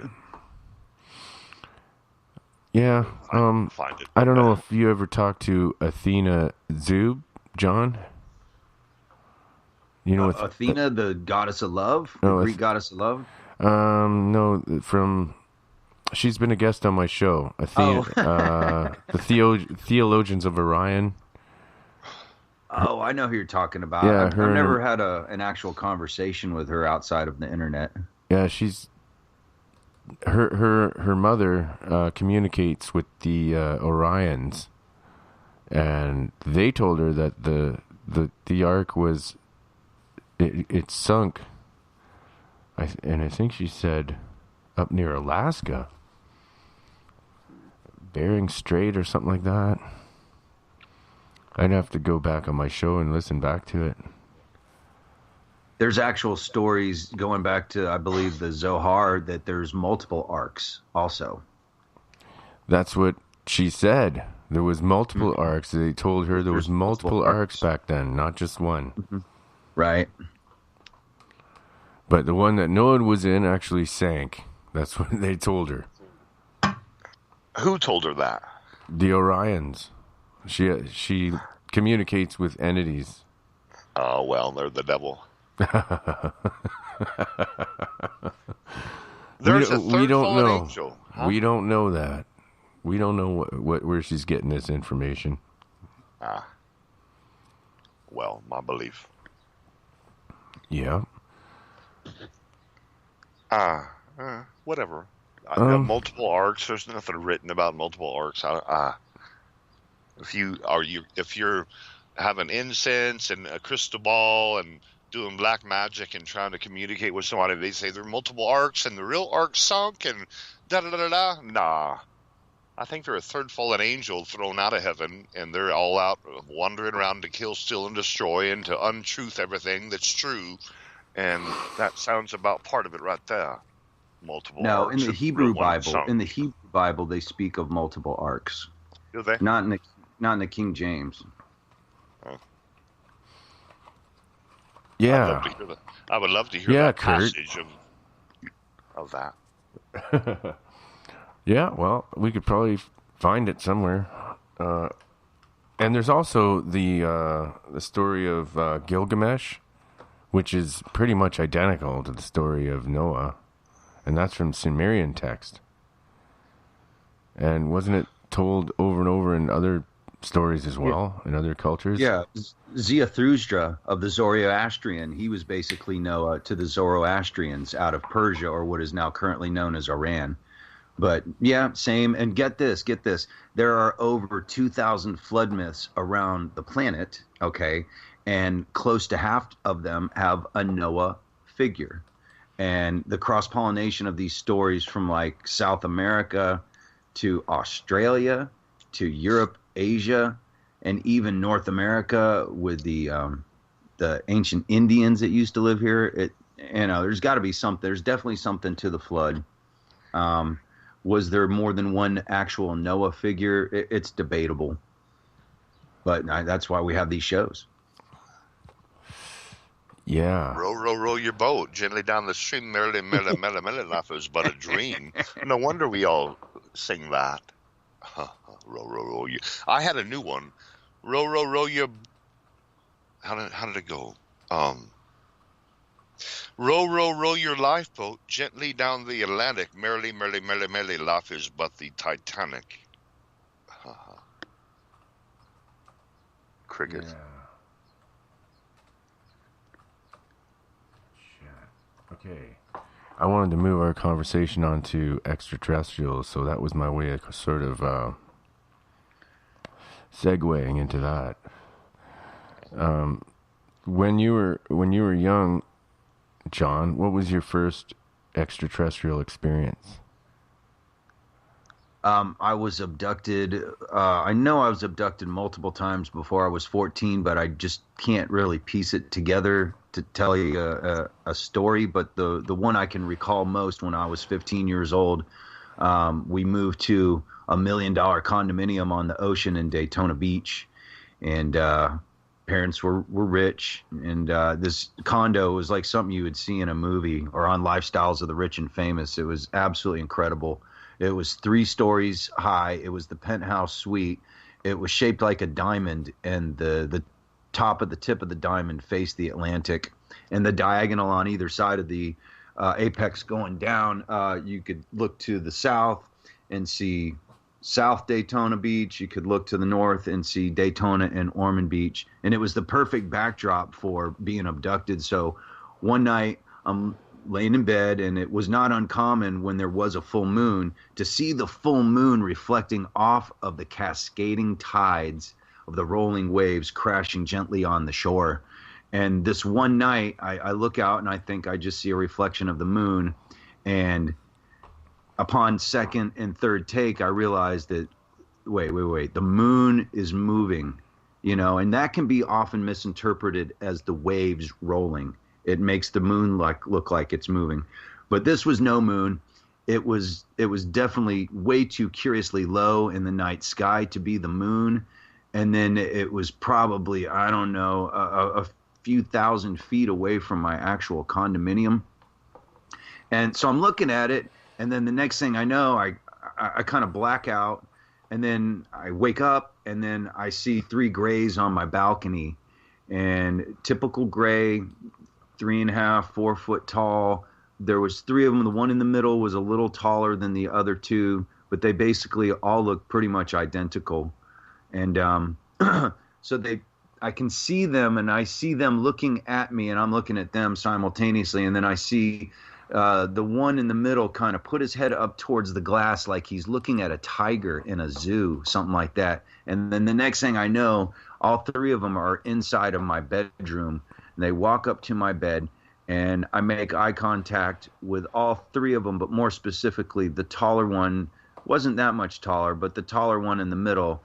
And then the next thing I know, I black out, and I wake up the next day, and I have pain in my genitals. I have pain in my posterior, and I remember I had to go to school, and the pain lasted for a couple days, and then it went away. It just went away, and I kind of wrote it off as a dream. And then a little later in life, I started to get little movie clips of it, like I used the term "pop my alien memory cap" in my first book. I was slowly starting to pop my alien memory cap, and I was starting to see little movie clips of it. And then the movie clips became a movie montage, and then the movie montage turned into a few-minute trailer. And then in my late 30s, I started to relive the event as if it was as real as we are on this show right now. And then after that, I started to remember and unearth latent memories from my subconscious of other abductions and similar events like that who had been taking place with me my whole life. But going back, the one I can remember most vividly was when I was 15 in that condominium. Oh, yeah. Okay. The condominium. That's where she's getting it from. I'm reading something. One of our, actually, Miss M is listening. She was asking, is that me talking about the condo? Yes, it is. Yes, it is. This is the Wolfman. She found us on TalkStream Live, far out. That's awesome. And so that was your first experience, and you believe you were taken by, they were grays, right? They were. Yeah, they were definitely grays. And what did they do to you, do you think? Do you remember anything else? Do you remember being in the spaceship? I don't, but I can remember seeing them. I can remember seeing them up against the glass of the sliding glass door. I can remember them traversing the glass and being inside of my bedroom without opening the door. And then the thing I remember the most was that stare into its eyes and it back into my eyes, and it was very violating. Like it was penetrating the deepest, darkest depths of my soul and knew every little subtle nuance to my brain. And it was just reading me, if you will.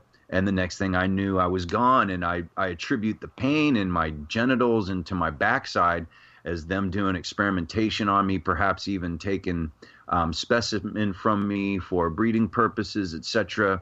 And I've talked about this for years now, and somebody that really helped me to understand the whole thing with my backside was Vinny Kocius, and author of Cult Child, which is a brilliant book and horrific story. But anyway, if you know the story, something that really requires more attention. But I was telling her about that whole thing with my butt, and she said, "You know why ET will access entry into you that way?" And I'm like, "No." And she said, "Because the tip of your spine can be accessed through there. And if you can access the tip of the spine, you can access the whole spinal column, which runs into what? It runs into your brain. And so she said that's why it's very typical. And Whitley Strieber, who Eric, who's in the chat room right now, and I met at Alien Snowfest probably February 6th or 7th of last year. I talked to him briefly about the blue beings I saw at the UFO conference, and he had seen pretty much same kind of thing. Talked to him about the pain in my butt, and he wrote about it in his book Communion. So it's very common. It's not like I'm the first person it's ever happened to. It's been chronicled throughout history by abductees. Yeah, I've heard about it too. Oh, did you feel that they made you more psychic, stronger, or do you feel like you're being tracked? All of the above. Those are very brilliant observations. So I was talking about it earlier. I used to trip a lot of acid, and I'd like to write poetry. And I authored a book, Beyond Oblivion, Through the Crevices in Between. And to me, that literally translates to the Quantum Hologram Matrix, which is the name of my show now. But when did I start writing that poetry? I wrote it after my abduction. I really never had any desire to write poetry. And then I started to realize that I could sing. I would always sing in the car, driving around, playing cassette tapes back in the day in my car, driving up and down the beach. But then I had this newfound singing voice I never knew existed. And so all of a sudden, what is poetry? Poetry is screaming for music. They both go hand in hand. So that launched my career into being a singer, musician, entertainer, which I still am to this day. Wow. Yeah, that's what kind of music do you do? I misspoke. I'm not a musician. A musician actually plays an instrument. I just sing. So I made the mistake of saying that before and getting ripped by a guy who actually plays guitar and sings. And they're not wrong for doing that. I'm not a musician. I'm a singer. Actually, a singer is a musician too. You're wrong. Yeah, singers are musicians. I know a lot of virtuosos on piano and guitar.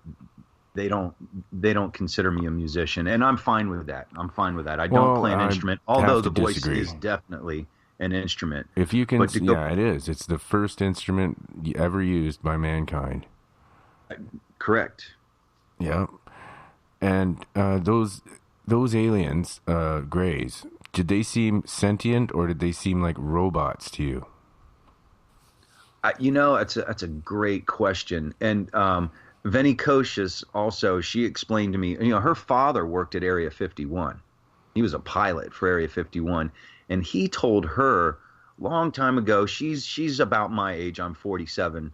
No, she's exactly my age. We're both born in 1969. But she told me that her father said that, the use of the term ET and the use of the term alien is often used incorrectly. What he said to her is that aliens are the EBEs, the biologically engineered entities, okay? And that the extraterrestrials are actually the sentient beings. So, but good question, Mike. And what I believe is that they were basically drones, that they were manufactured beings. And that when they brought me back to the ship, that there was probably a praying mantis or something on board that was actually, the chief surgeon, if you will, telling the drone worker bees what to do and how to do it. And that's what I believe. I could be wrong. Yeah. Let's see what's going on here. What else? Kurt, have you got any questions for him? No. None. You're not going to challenge him on any of this? Oh, I want to so bad, but I'm not going to. Just keep on. You're doing great.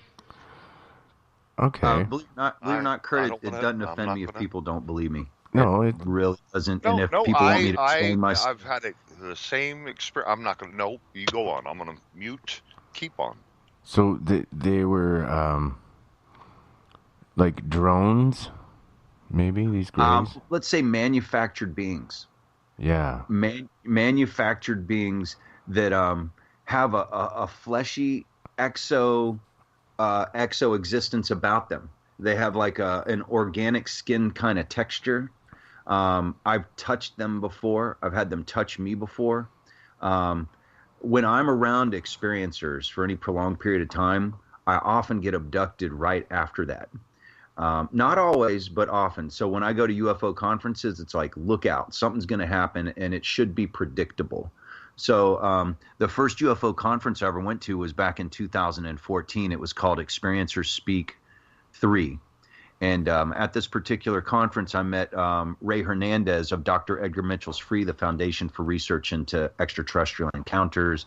And it was put on by Audrey Starborn Hewins and her foundation, Starborn Support. There was a bunch of great speakers. But anyway, upon returning home, shortly after I got home, laying in bed, and I see three grays, possibly even the same three grays that abducted me when I was 15. I can't be exactly sure.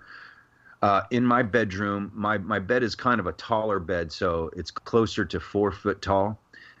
They were almost as tall as the beds. They might have been 3'10", maybe possibly not quite 4 foot.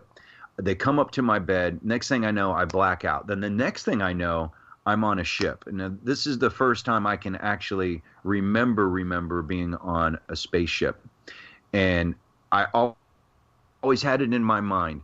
You ever seen the movie Inception with Leonardo DiCaprio and Joseph Gordon-Levitt, where they're in the dream state and they carry with them what they call a totem, and the totem lets them know if they're dreaming or not. Okay, so I wanted to enact some kind of a similar kind of thing to let me know if I'm just, if my mind's just making this up or if it's actually real. So in my mind, what I was going to do if I was ever abducted on a ship, I was going to scratch myself to the point where I bled, so that when I came home or woke up the next day, I would see the scratch, if not the scab, from me scratching myself. So I'm on this ship, and I'm behind them. I can see them in front of me, and they're at like this kind of an electronics panel, not necessarily knobs and switches, but with lights.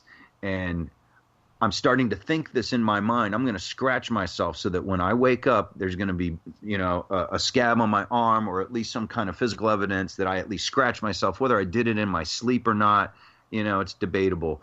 So I scratched myself really good.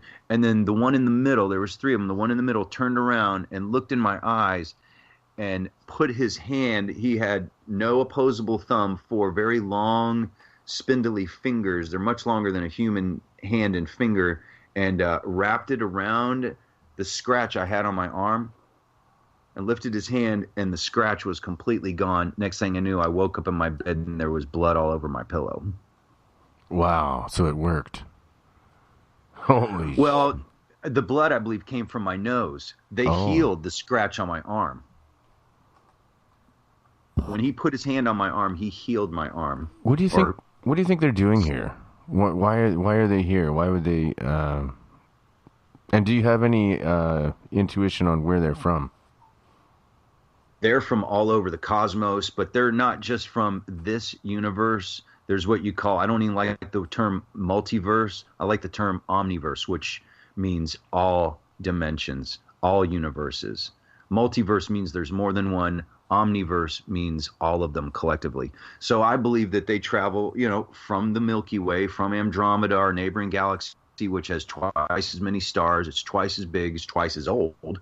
But I believe that they come from all over the cosmos, and that there's space-time portals all throughout our planet. And there's what you call Lagrange points out in space. So how we have satellites in orbit, if you placed an artificial structure in a Lagrange point, it won't move around the planet in orbit. And I believe these Lagrange points are actually the beginning and or ends of wormholes. And they're all throughout the universe. Yeah. So, wow.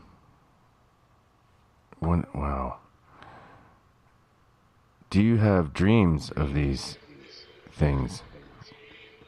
I do. You dream about the, what was that? And one of them grabbed your arm.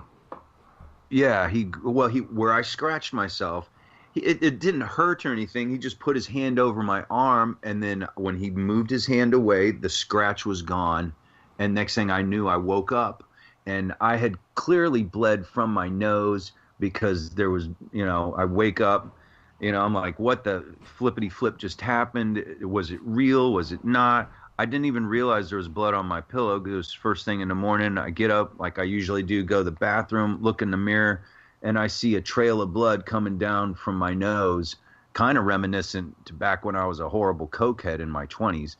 But and I'm like, oh my God. And then I go and I look at my pillow. There's blood on the pillow. Not a ton of blood, but enough blood where my head was. Usually sleep on my back with my head to the side, and that's where the blood was. If I'm going back and laying in my bed exactly the way I thought I was laying, putting my head in my pillow exactly the way I thought my head was laying on my pillow. I generally bleed out of my left nostril to the left side of the pillow, and that's where the blood was. And it's very common if you read abduction accounts, Whitley Strieber, but he's just one of many that writes about it, including myself. Often there's blood that comes from your rectum, comes from your penis, comes from your mouth. Not so much your mouth, mostly your nose, but even sometimes your ears. Yeah. Well, I've had that too, actually. I've woken up with a bloody nose and unexplainable stuff like that. So, but that doesn't mean that I was abducted. I could have just been picking my nose in my sleep. True. I mean, I can't. I believe that. I believe in the past I've misinterpreted me being abducted by just having a common nosebleed. But I tell you what, I've never ever had a nosebleed until I was 39 years old, when I really, really believed I was being abducted. That's strange. Yeah, well, I still sometimes get these nosebleeds, and I can't understand why. Why is it happening? That doesn't make any sense. To me, what I think, Mike, is that you have an implant in you, and I believe that a lot of us do. And the nasal cavity, it's easy to go right up into your brain through it. Well, I do believe I was abducted. I did tell you my story where I was tracked down in this, basically hunted down by this thing. It looked like a big fireball. Chased me through the tobacco field, basically, and till I tried to hide in a ditch, and then I had a couple hours of missing time, so... Well, you can run, but you cannot hide. That's for sure. No, you can't. They dig it. They'll get you, man. They track you down. All right. Get you. But that's the natural human reaction, is to run. And, funny, you said it was an orb that was chasing you, but you called it an abduction. That implies that it was an extraterrestrial and not a ghost. And you know what? I talk about this a lot, is that ETs don't necessarily need or have to manifest in the form of a hominid, a head, a fuselage, body, 2 arms, 2 legs. They don't necessarily have to manifest that way. They can be just energy and appear as an orb of light, or even a ball of fire, like you said, chased you through the tobacco field. Well, yeah, it was way up there, but it was moving intelligently. It was moving slowly. It was not like a meteor or anything like that. It actually was sending down these beams of energy to the ground. That's why I knew it wasn't an entity like a ghost or some entity like that, because I've seen those type of orbs too, and they're smaller. This was very large, and it was up in the sky. And it was shooting down this beam of like blue field of energy, and okay. So I knew it was I don't know, it was scanning things or it was picking things up, but I had the feeling that it was like kind of like a tractor beam, that it was picking things up. I believe that all of the above. I believe that it was scanning you also. I have felt them scan me before, and when they do, I go into a state of paralysis. More often lately, when I'm in that state of paralysis, I have some of my faculties about me. When this started happening to me about 8-9 years ago, I really could remember very little to nothing. But now what happens is my body will be frozen, but I'm still halfway cognizant of what's going on. I start to think about my senses. my sight. What can I see? What can I hear? What can I smell? Think about my breathing. Am I awake? Is this really happening to me? And you really must ask yourself questions like this, really to test your own sanity, because the mind is capable of creating these scenarios when they're not actually happening, just because you want them to happen, or you're predisposed to thinking things like this can happen to you. But so I go through these protocols within myself to make sure that they're either happening or not. And more recently, the more that you get abducted, the more you're going to have memory recall of what happened to you. Okay, I've got all kinds more questions, but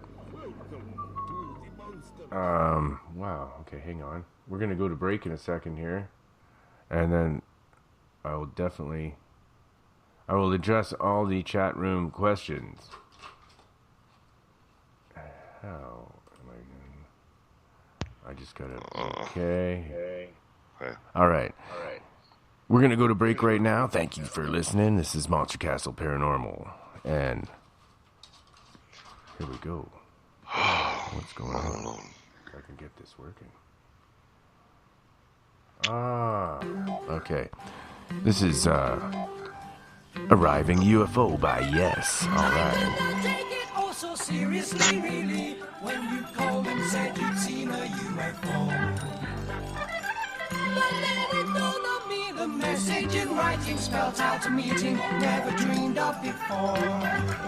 I looked out in the night, strange and startling. Was this voice of time the same? There's got to be a linking of everyone. Got to be a center.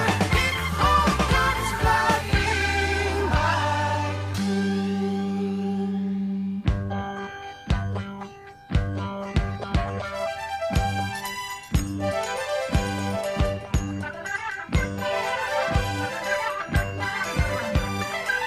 Arriving through the eons of time's immortal power of the future to behold.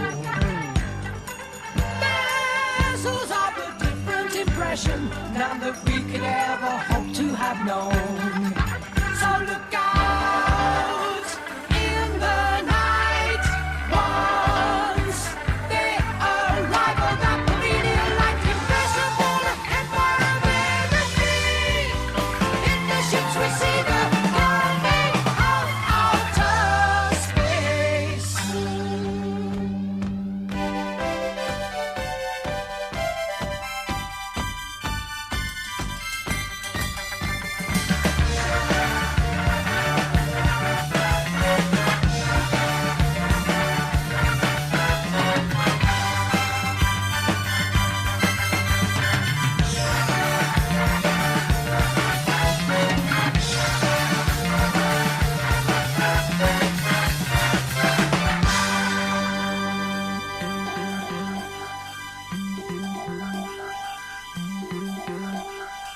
You say there's no reason to conjure with the force as it has been known to be seen.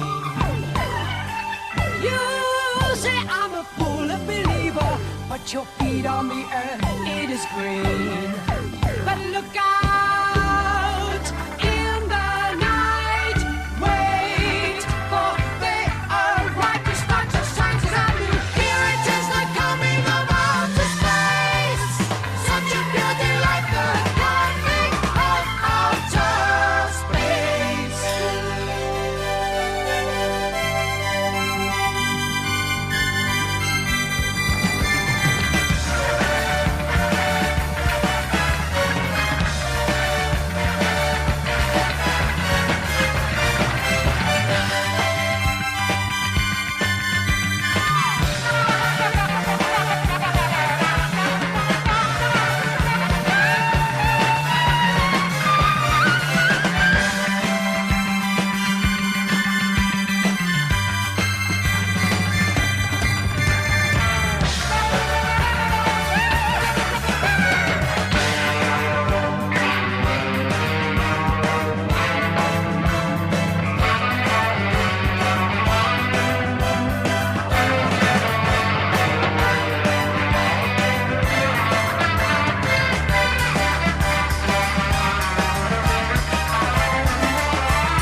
It's your invitation to avoid the nauseation, frustration, desolation, mutilation, degradation. We like to rock, and this is a donation station. Yeah, baby. Go to monstercastleparanormal.com and donate today. Keep us rocking, man.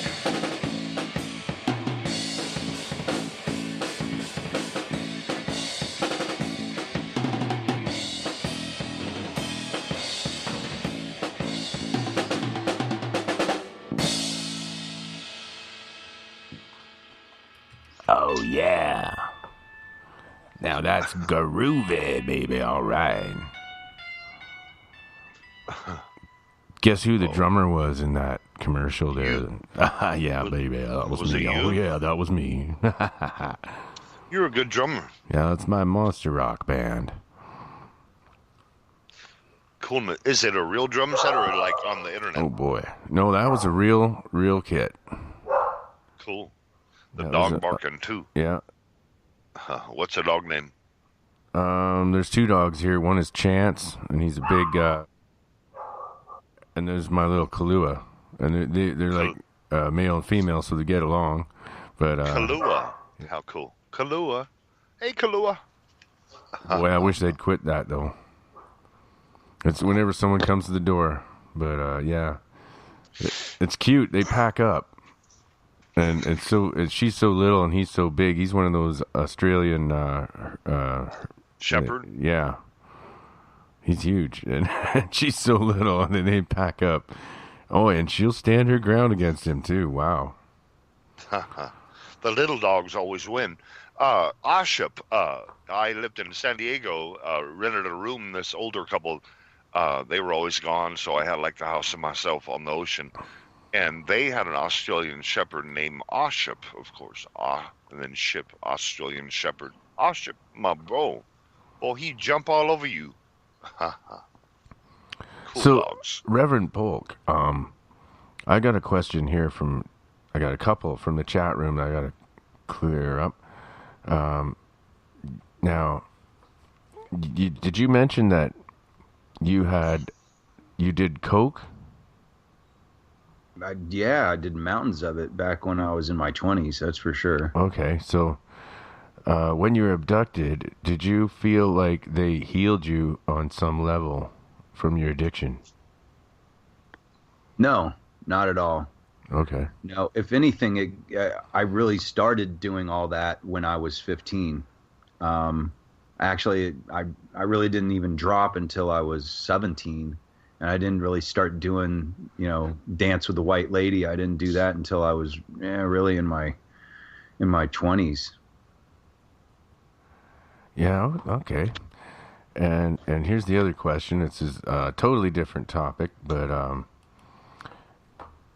what do you think? Okay, wait a minute. Where is this question? What do you think of black holes, and what power is inside of them? What are they? Do you have any idea? That's a brilliant question also. I believe that black holes serve many purposes.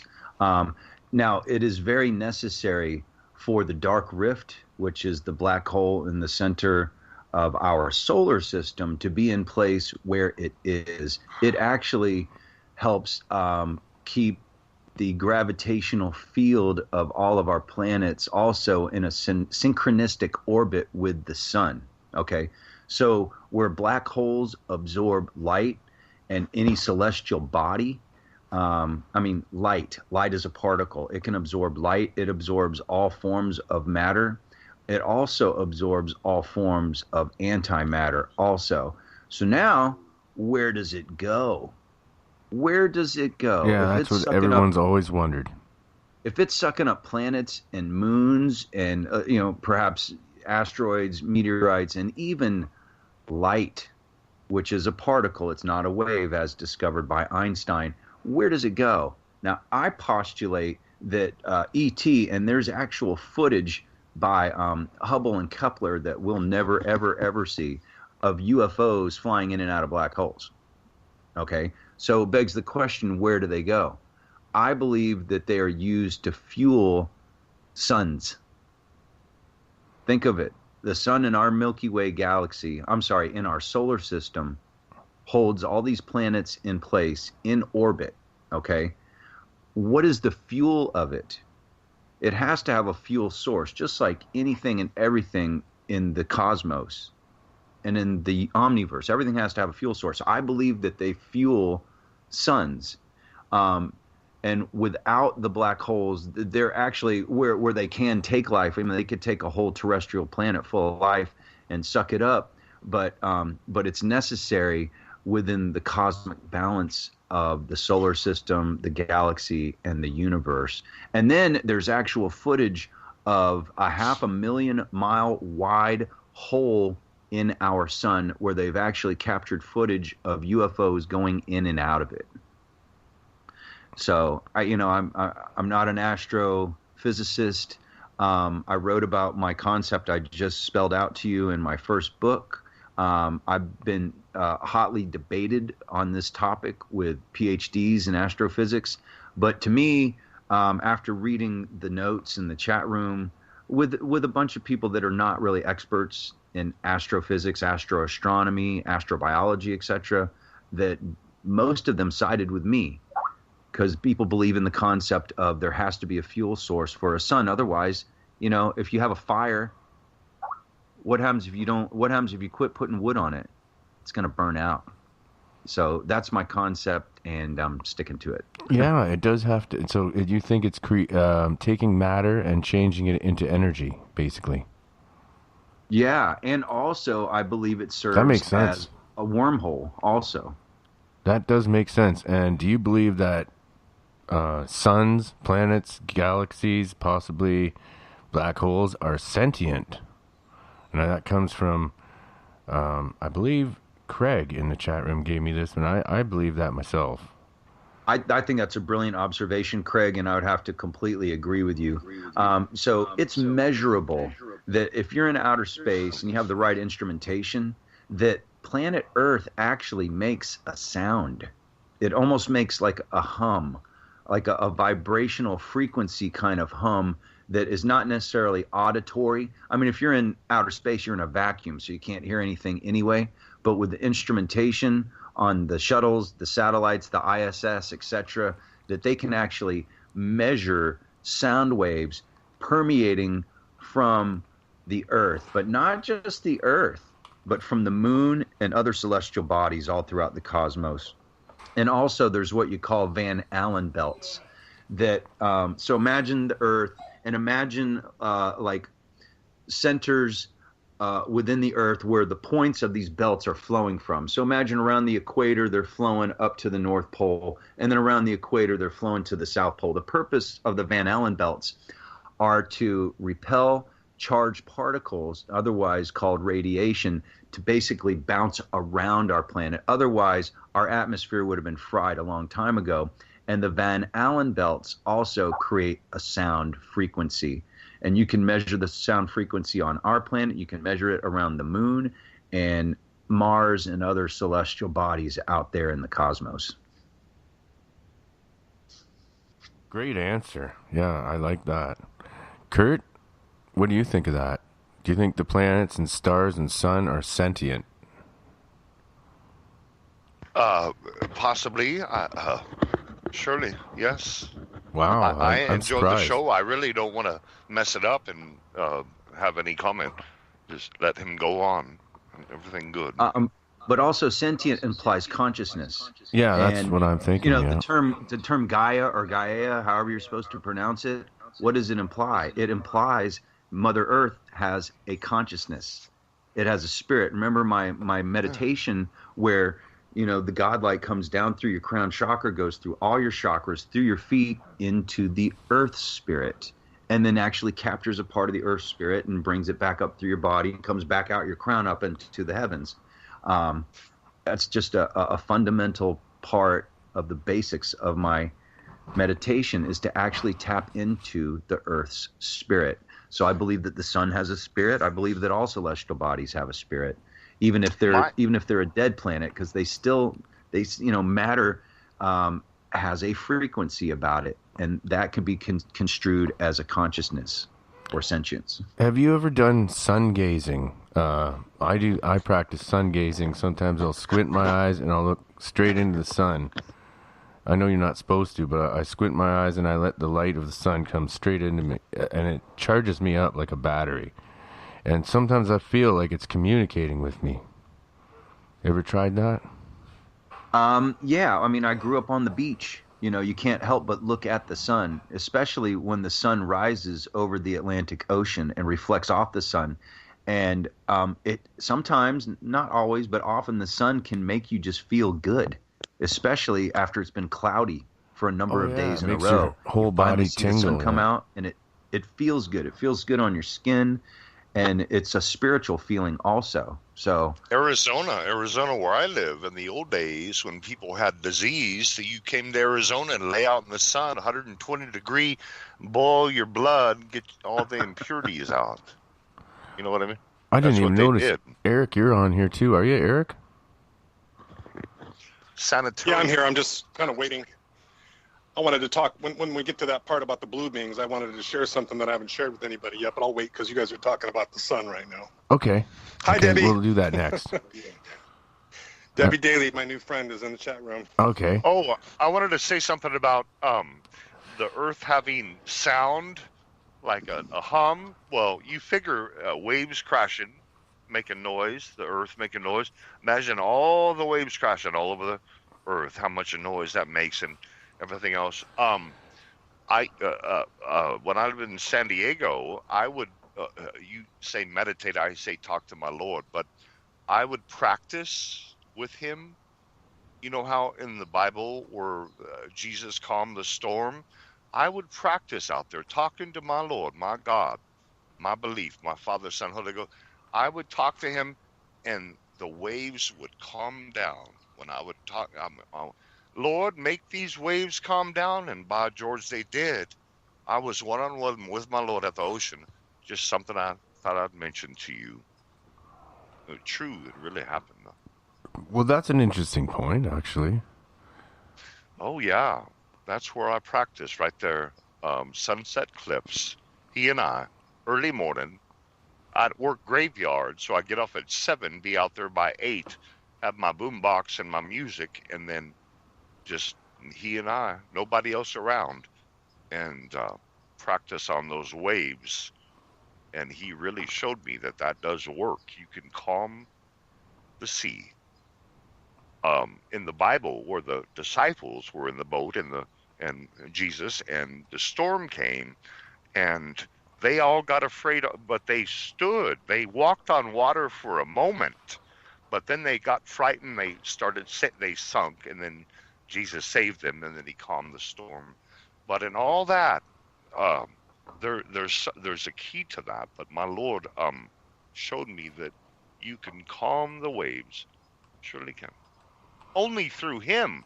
I didn't do it. It was through our God, my Lord. I asked him to, then he did it. But you just got to communicate correct with your Creator. If that makes any kind of sense at all. It does. You know, it doesn't matter what you believe in. If you believe in it strong enough, I believe that you can change things. You can change things. You sure can. You can accomplish anything if you put your mind to it. You surely can. My Lord. So I look at it,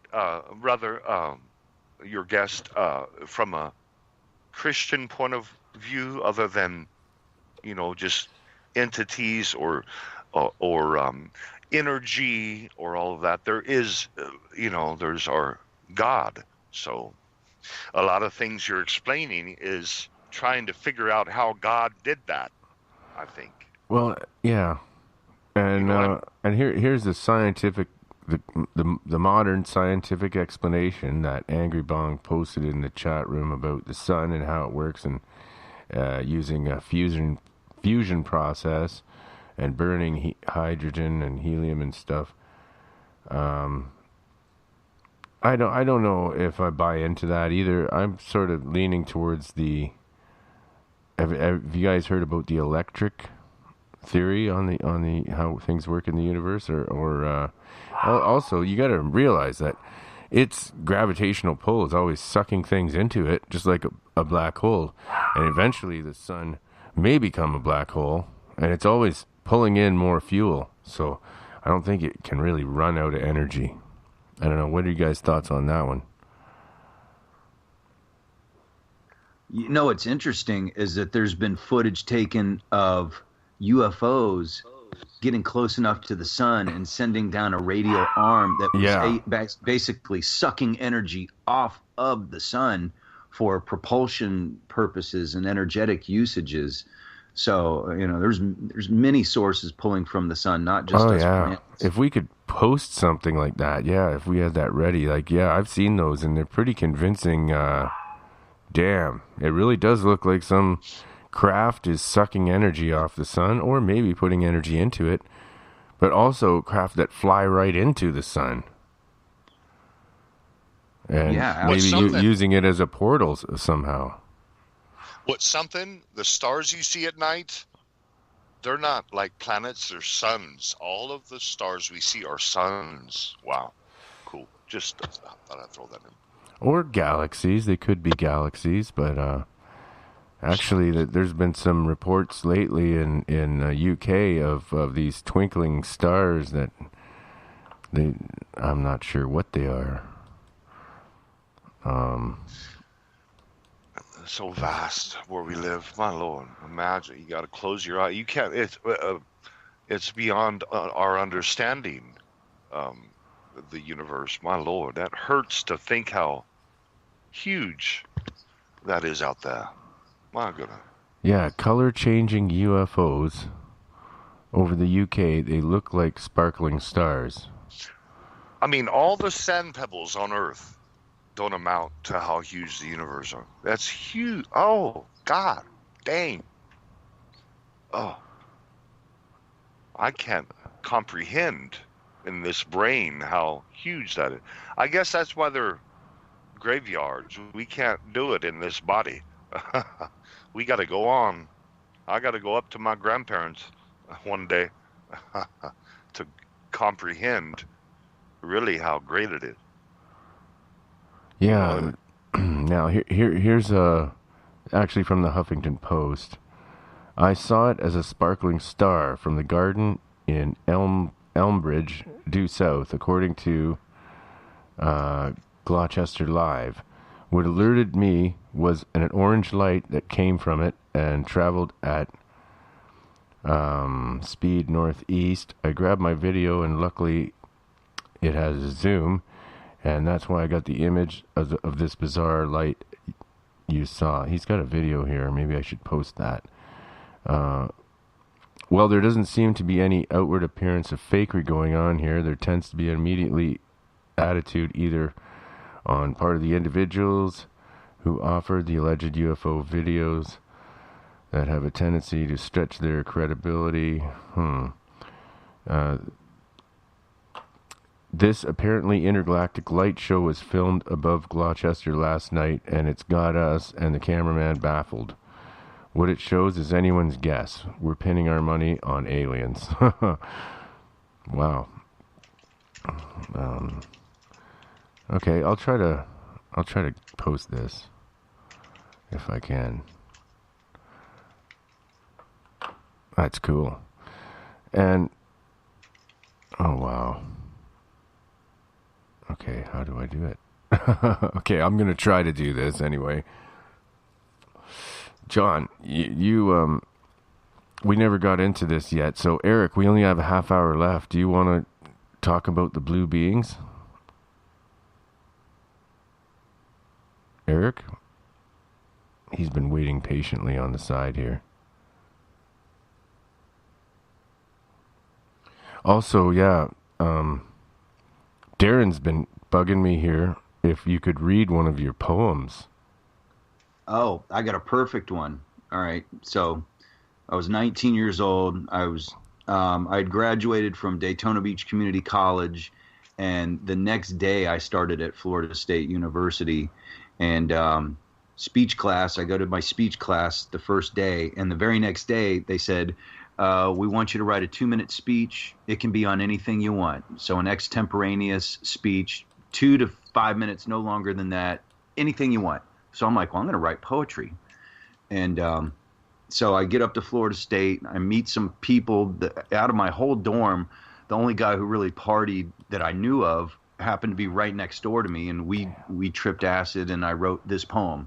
So it was called My Out-of-Body Experience. Here we go. Piercing a hole into empty space, I split the heavens to create my own orifice in the universe. I reach inside to pull out handfuls of cosmic secrets that no one is supposed to know. But then, as the stars twinkle, along with the ambition in my eyes, I smile to enlighten the face of space that highlights lost perception. Ultimately, I fathom to depths within, absorbing non-physical reality. With every inhale, stellar dust settles at the mouth of the orifice to shade my prior perceptions. But now, in light of my new beginning, I lose myself in the bottomless void, providing me crystal clear vision. To see the source of starry lights and cosmic corridors, I spoil myself with quenching perceptions that moisten my eyes of stone. But then, as I look away from immortal glamour, I see over my shrugging shoulders a speck of reality's light. In bitter conceit, I lift my nose and turn my back at what's no longer me. Surging ahead, a sail in the solar winds, I stand high in the sky to cloud the clusters of memories far below. Looking high upon sensation with elevated spirits, attentions are easily drawn to the universal light. Captivated, its luster pulls me in like a metal to a magnet, and I have no control. Getting closer, my ghostly robe streams behind while ruffled in the winds, and now the light shines through me as I merge within its brilliance. Finally, I'm perfectly in tune with the universe, and nothing is out of reach. But then, to my complete surprise, the weight of my head starts pulling me down, and as I tense my neck and lift my head to fall from the plateau of subconsciousness, I awaken to be filled with a breath of reality and memories from high in my mind. That is awesome, man. Yeah, I wrote that tripping, and I wrote it. It was automatic writing. I wrote it in like 2.5 minutes. Didn't even have to pause. I was like, wow. And I did that when I was 19. I'm like, man, that was better than a lot of the stuff I write today. So how did you? That was divinely inspired. That's for sure. How did you just pull that up? Is that by memory or? You know what? I won awards for it, so I committed it to memory back when I was 19 years old. Yeah, because when I asked you, you immediately had the poem ready. I was just wondering how the hell you did that. I got a bunch of them that I can do that with. At one point, I was pretty successful as a late teen. As a writer of poetry, and that's a prose piece, but whatever. It didn't have to rhyme to be poetic, that's for sure. All right. Well, we're going to break right now, and this is a song called Astral Traveler, and this is by Yes again. I'm digging it.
All right. I dig yes. Okay, all right. And we are back. Okay, now, so, yeah, I had a question about Tabby Star, but I don't think we can answer that one. We don't know what's going on there. Tabby Star is it could be a forming of a black hole, and it's sucking matter into it, and that's what's causing the irregularities in the light that's being emitted from that star. I don't know, that's one of my theories. It could be beginning to form into a black hole, starting to suck matter into itself. Or it could be the Dyson sphere. Who knows? We don't know. I don't know. You got any thoughts on that, John?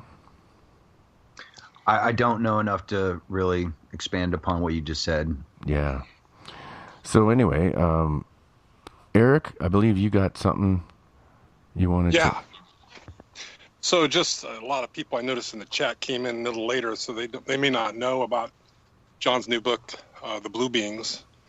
And if he wants to, I know there's not a lot of time left in the show, but this was interesting to me because I was at the UFO conference in San Francisco last weekend, and this one guy was selling books, but they were all old books. However, he got them through garage sales or however he found them. He had books dating back to 1930, a lot of books from the 40s and 50s all about UFOs and aliens and things of that nature. So one of the books I picked up was called The People on Other Planets, 1930, written by a guy named Richard A. Fox. And I was just going through the book, and there's a chapter in there about the blue people. And right away I clicked, John's got to see this. This is pretty heavy. So, these blue people that, come and visit, I mean, they've been around a long time, and people were talking about it in 1930. I mean, they're not just popping up on everybody's doorstep every day, but for the benefit of the listeners, John, can you touch on what happened there in Maine? And I know Travis Walton was there. I know it's a long story. People should buy the book, though. I recommend it highly. But go ahead, John. Talk about that a little, if you don't mind. Okay, so I was the opening speaker at Experiencers Speak 4, August 28th of 2015. And Audrey Starborn-Hewins asked me to be the opening speaker because she knew I would take a spiritual angle at it and create a supernatural vibe with all the experiencers. And when she phrased it like that, I'm like, I'm going to do a seance. I have experiencers. I had to the tune of over 70 experiencers out of 80 people.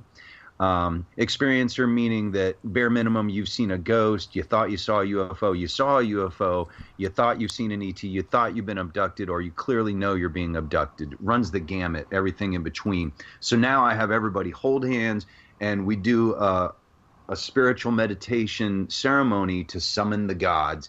And that's pretty lengthy. I'm not going to go into what I did or what I said. But what I did to wrap it up is I said, I can teach people how to do it, actually.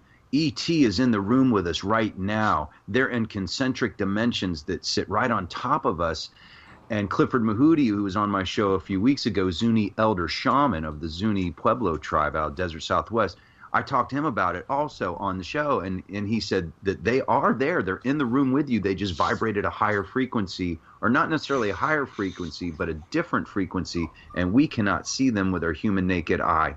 But if you can learn how to traverse your body, mind, spirit, raise your vibration to a higher frequency, you can see into those extra dimensional realms that coexist with us simultaneously. So my goal is that somebody who's really never achieved contact before will achieve contact for the first time, and or somebody that walks in multiple worlds like I do will achieve contact unlike ever before.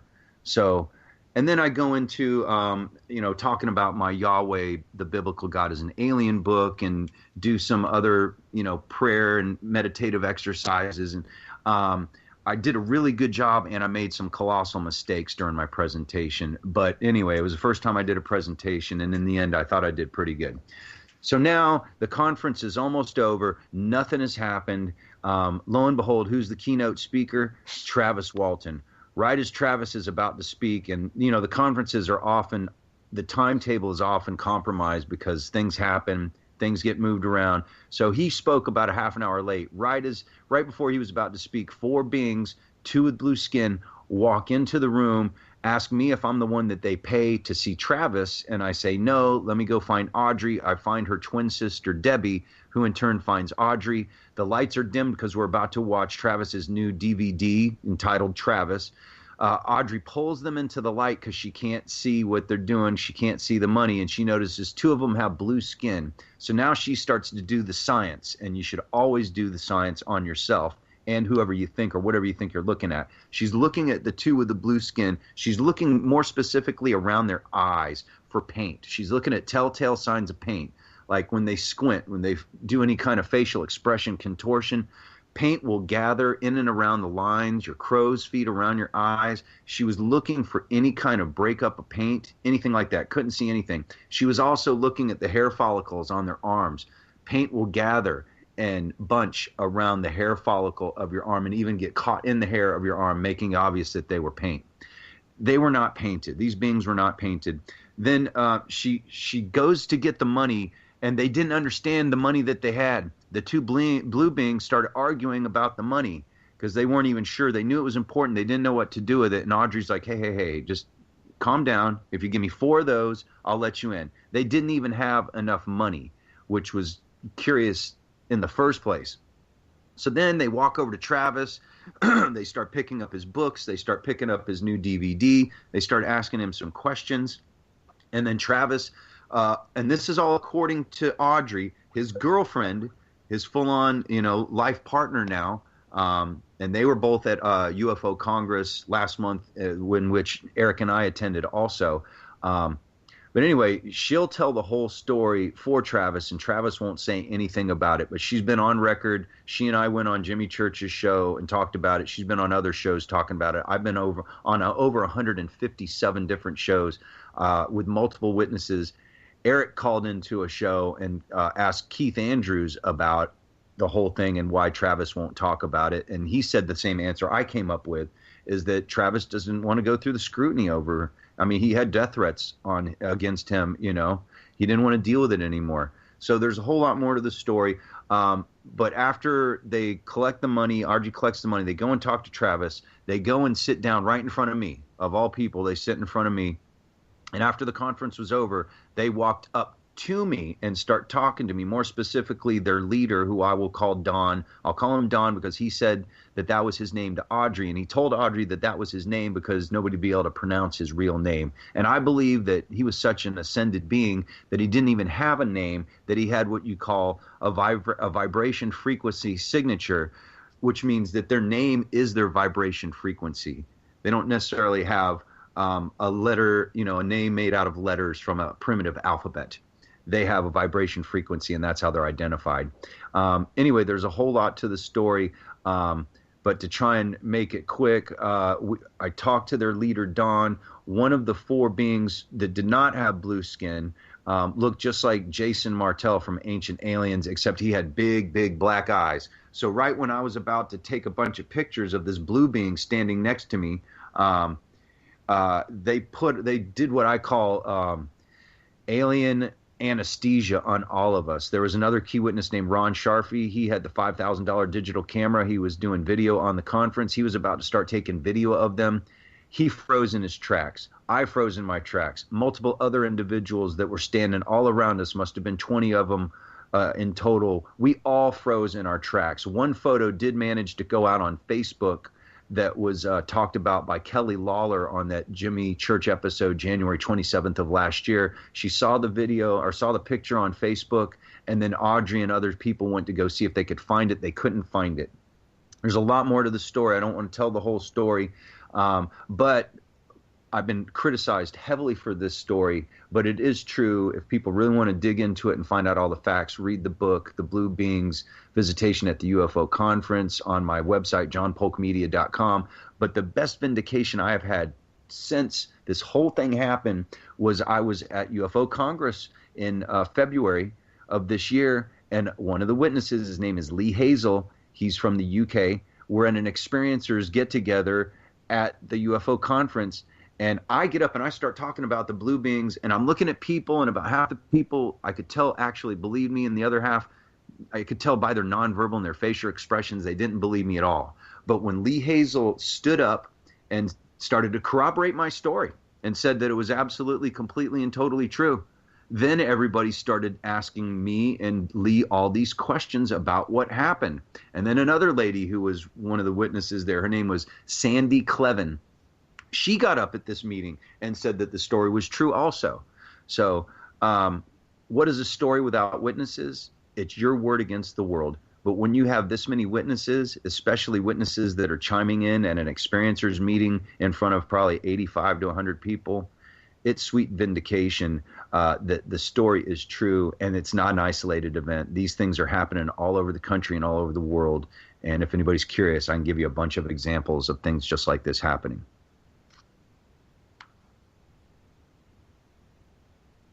Great stuff, man.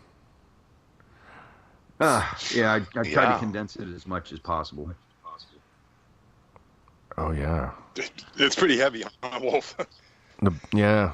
It has nothing to do with the Blue Man Group. That's that solid, that Vegas show. No, and ironically, my girlfriend's neighbor is one of the Blue Men at the Blue Man Group here in Universal Studios Orlando. Oh my gosh, that's crazy. And there was a site, I was just reading about something that happened in Canada here, and I think it was a lake in Winnipeg, or Lake Winnipeg, I think. I have to look more into it, but there was a blue being with blonde hair that was sighted there too. Blue skin and blonde hair, some sort of humanoid. And it has, there was a UFO crash, and there's pictures of this thing. It's half sunk into the ice in this lake. I gotta look more into that one. They have those blue, what is that, blue performers that do their show? You know, that's what I was just kind of joking about, the Blue Men or something. Blue Man Group. Yeah, the Blue Man Group. That's so funny. Yeah, do you think they've encountered these beings and they're just copying them? Maybe, or maybe they're really blue. That must take a lot. You have to, my goodness, to get ready for show. Dang. You know what? It's a mask that they put over and on their hands also. It's a mask, and they paint in around the eyes and around the mouth and around the nostrils. But you cannot tell the difference between that polymer mask and the paint that they use. It is perfectly color matched. So my buddy who lives next to my girlfriend, it's her neighbor, he explained to me, because I asked him, and I asked him about the whole alien thing, and he doesn't know anything about my alien side, and I kind of said it jokingly, and he's like, oh yeah. He's like, we want you to get the impression that, that we're extraterrestrials. We don't say anything because they don't speak any spoken words in their shows. Yeah, they don't talk at all. They don't talk at all, but that's by design. They tell a story through percussion, and not just with drums, but they'll use PVC pipes, metal, wood, any kind of thing. So everybody who is a Blue Man has to be a full-on percussionist. Coolness. Yeah, that's groovy, man. So we're coming up. I did post some things in hashtag 47 on Twitter. From the Huffington Post, some of the articles I was talking about. I'm trying to find that one about the blue being that was sighted in Canada here. I'll find it yet. Today at one point I will post it. So anybody else have any questions for John? We got 10 minutes left. Do you believe in John, have you ever read scripture about UFOs and things like in Ezekiel chapter 1? Yeah, actually.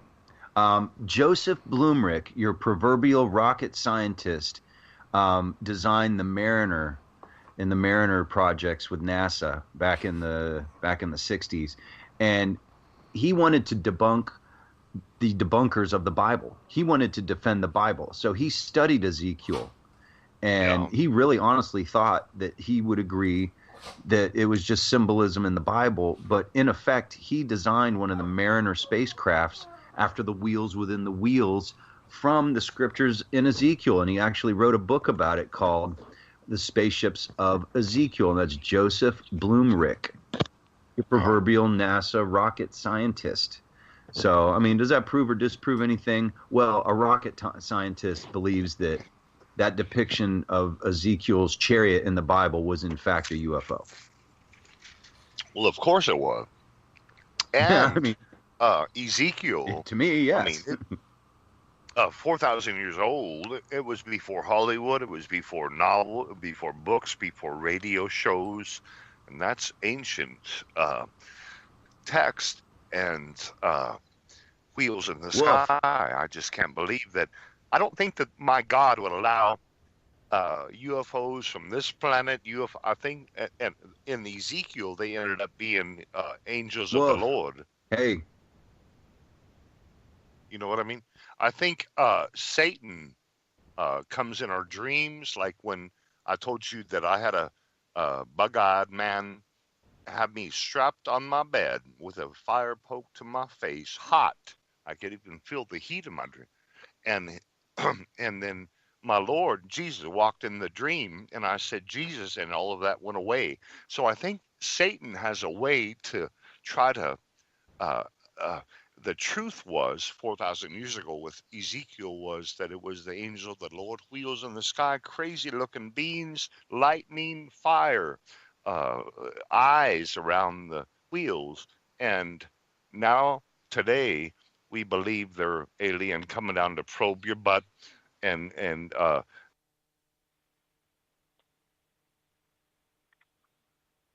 I'm sorry, Kurt. I tried to add this.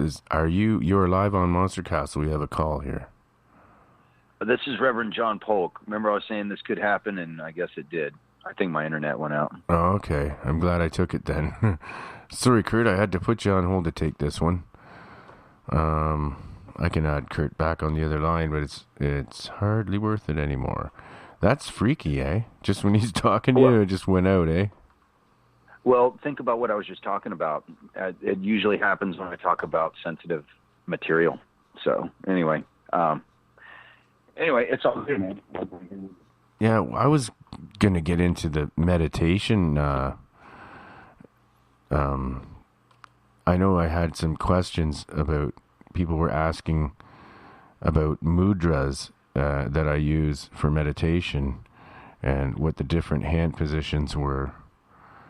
And, well, there is one, the Jian mudra, where you lay your hands down facing upward, and then you touch your thumb to your index finger. And this is supposed to generate knowledge, wisdom, receptivity, and calmness. And more active and protective energy. And putting your hands together, like, almost like a prayer position. Right. That one is to center and balance your body and energy. And a variation is to bend the fingers slightly, allowing air to pass through the fingers and hands. This variation symbolizes the opening of your heart.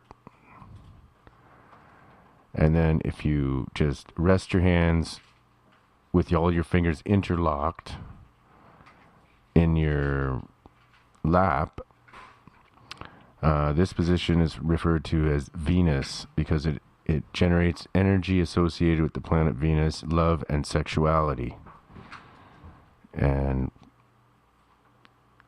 I didn't know this. For a man, the left little finger should be at the bottom. And yeah, we're just finishing up here. So,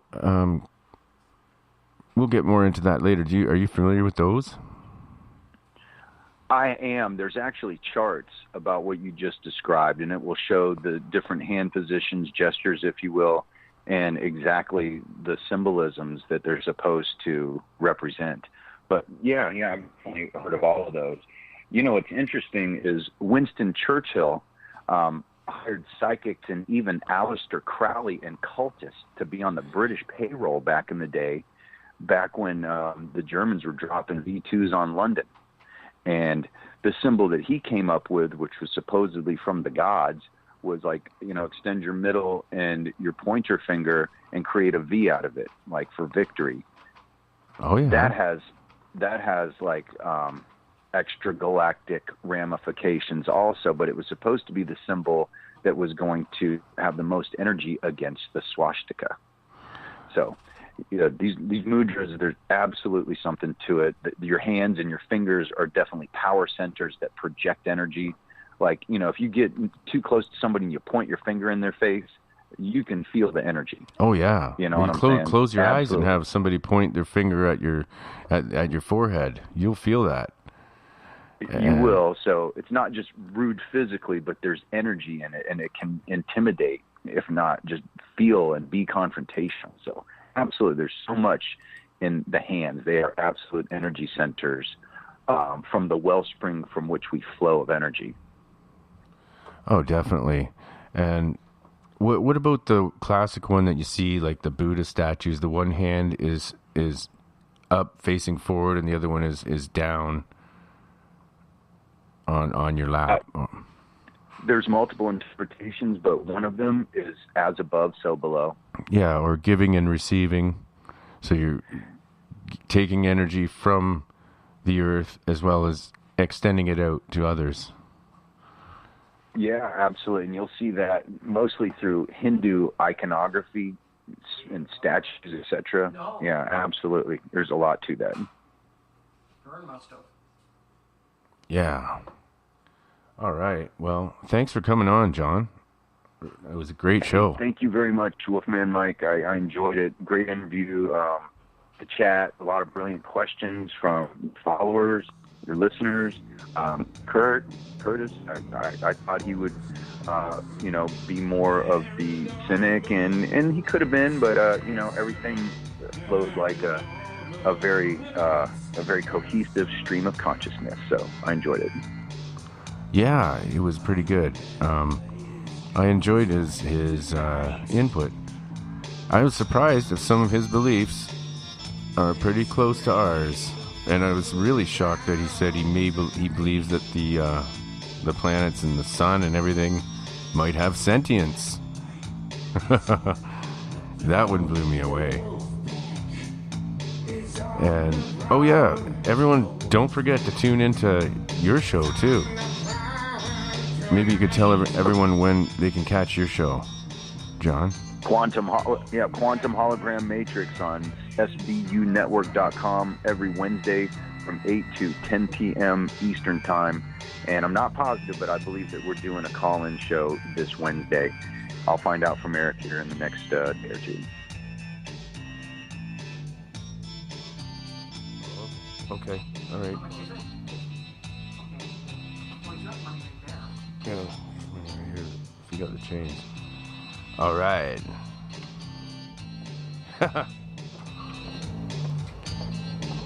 And tune in next week. Thanks for listening, everybody.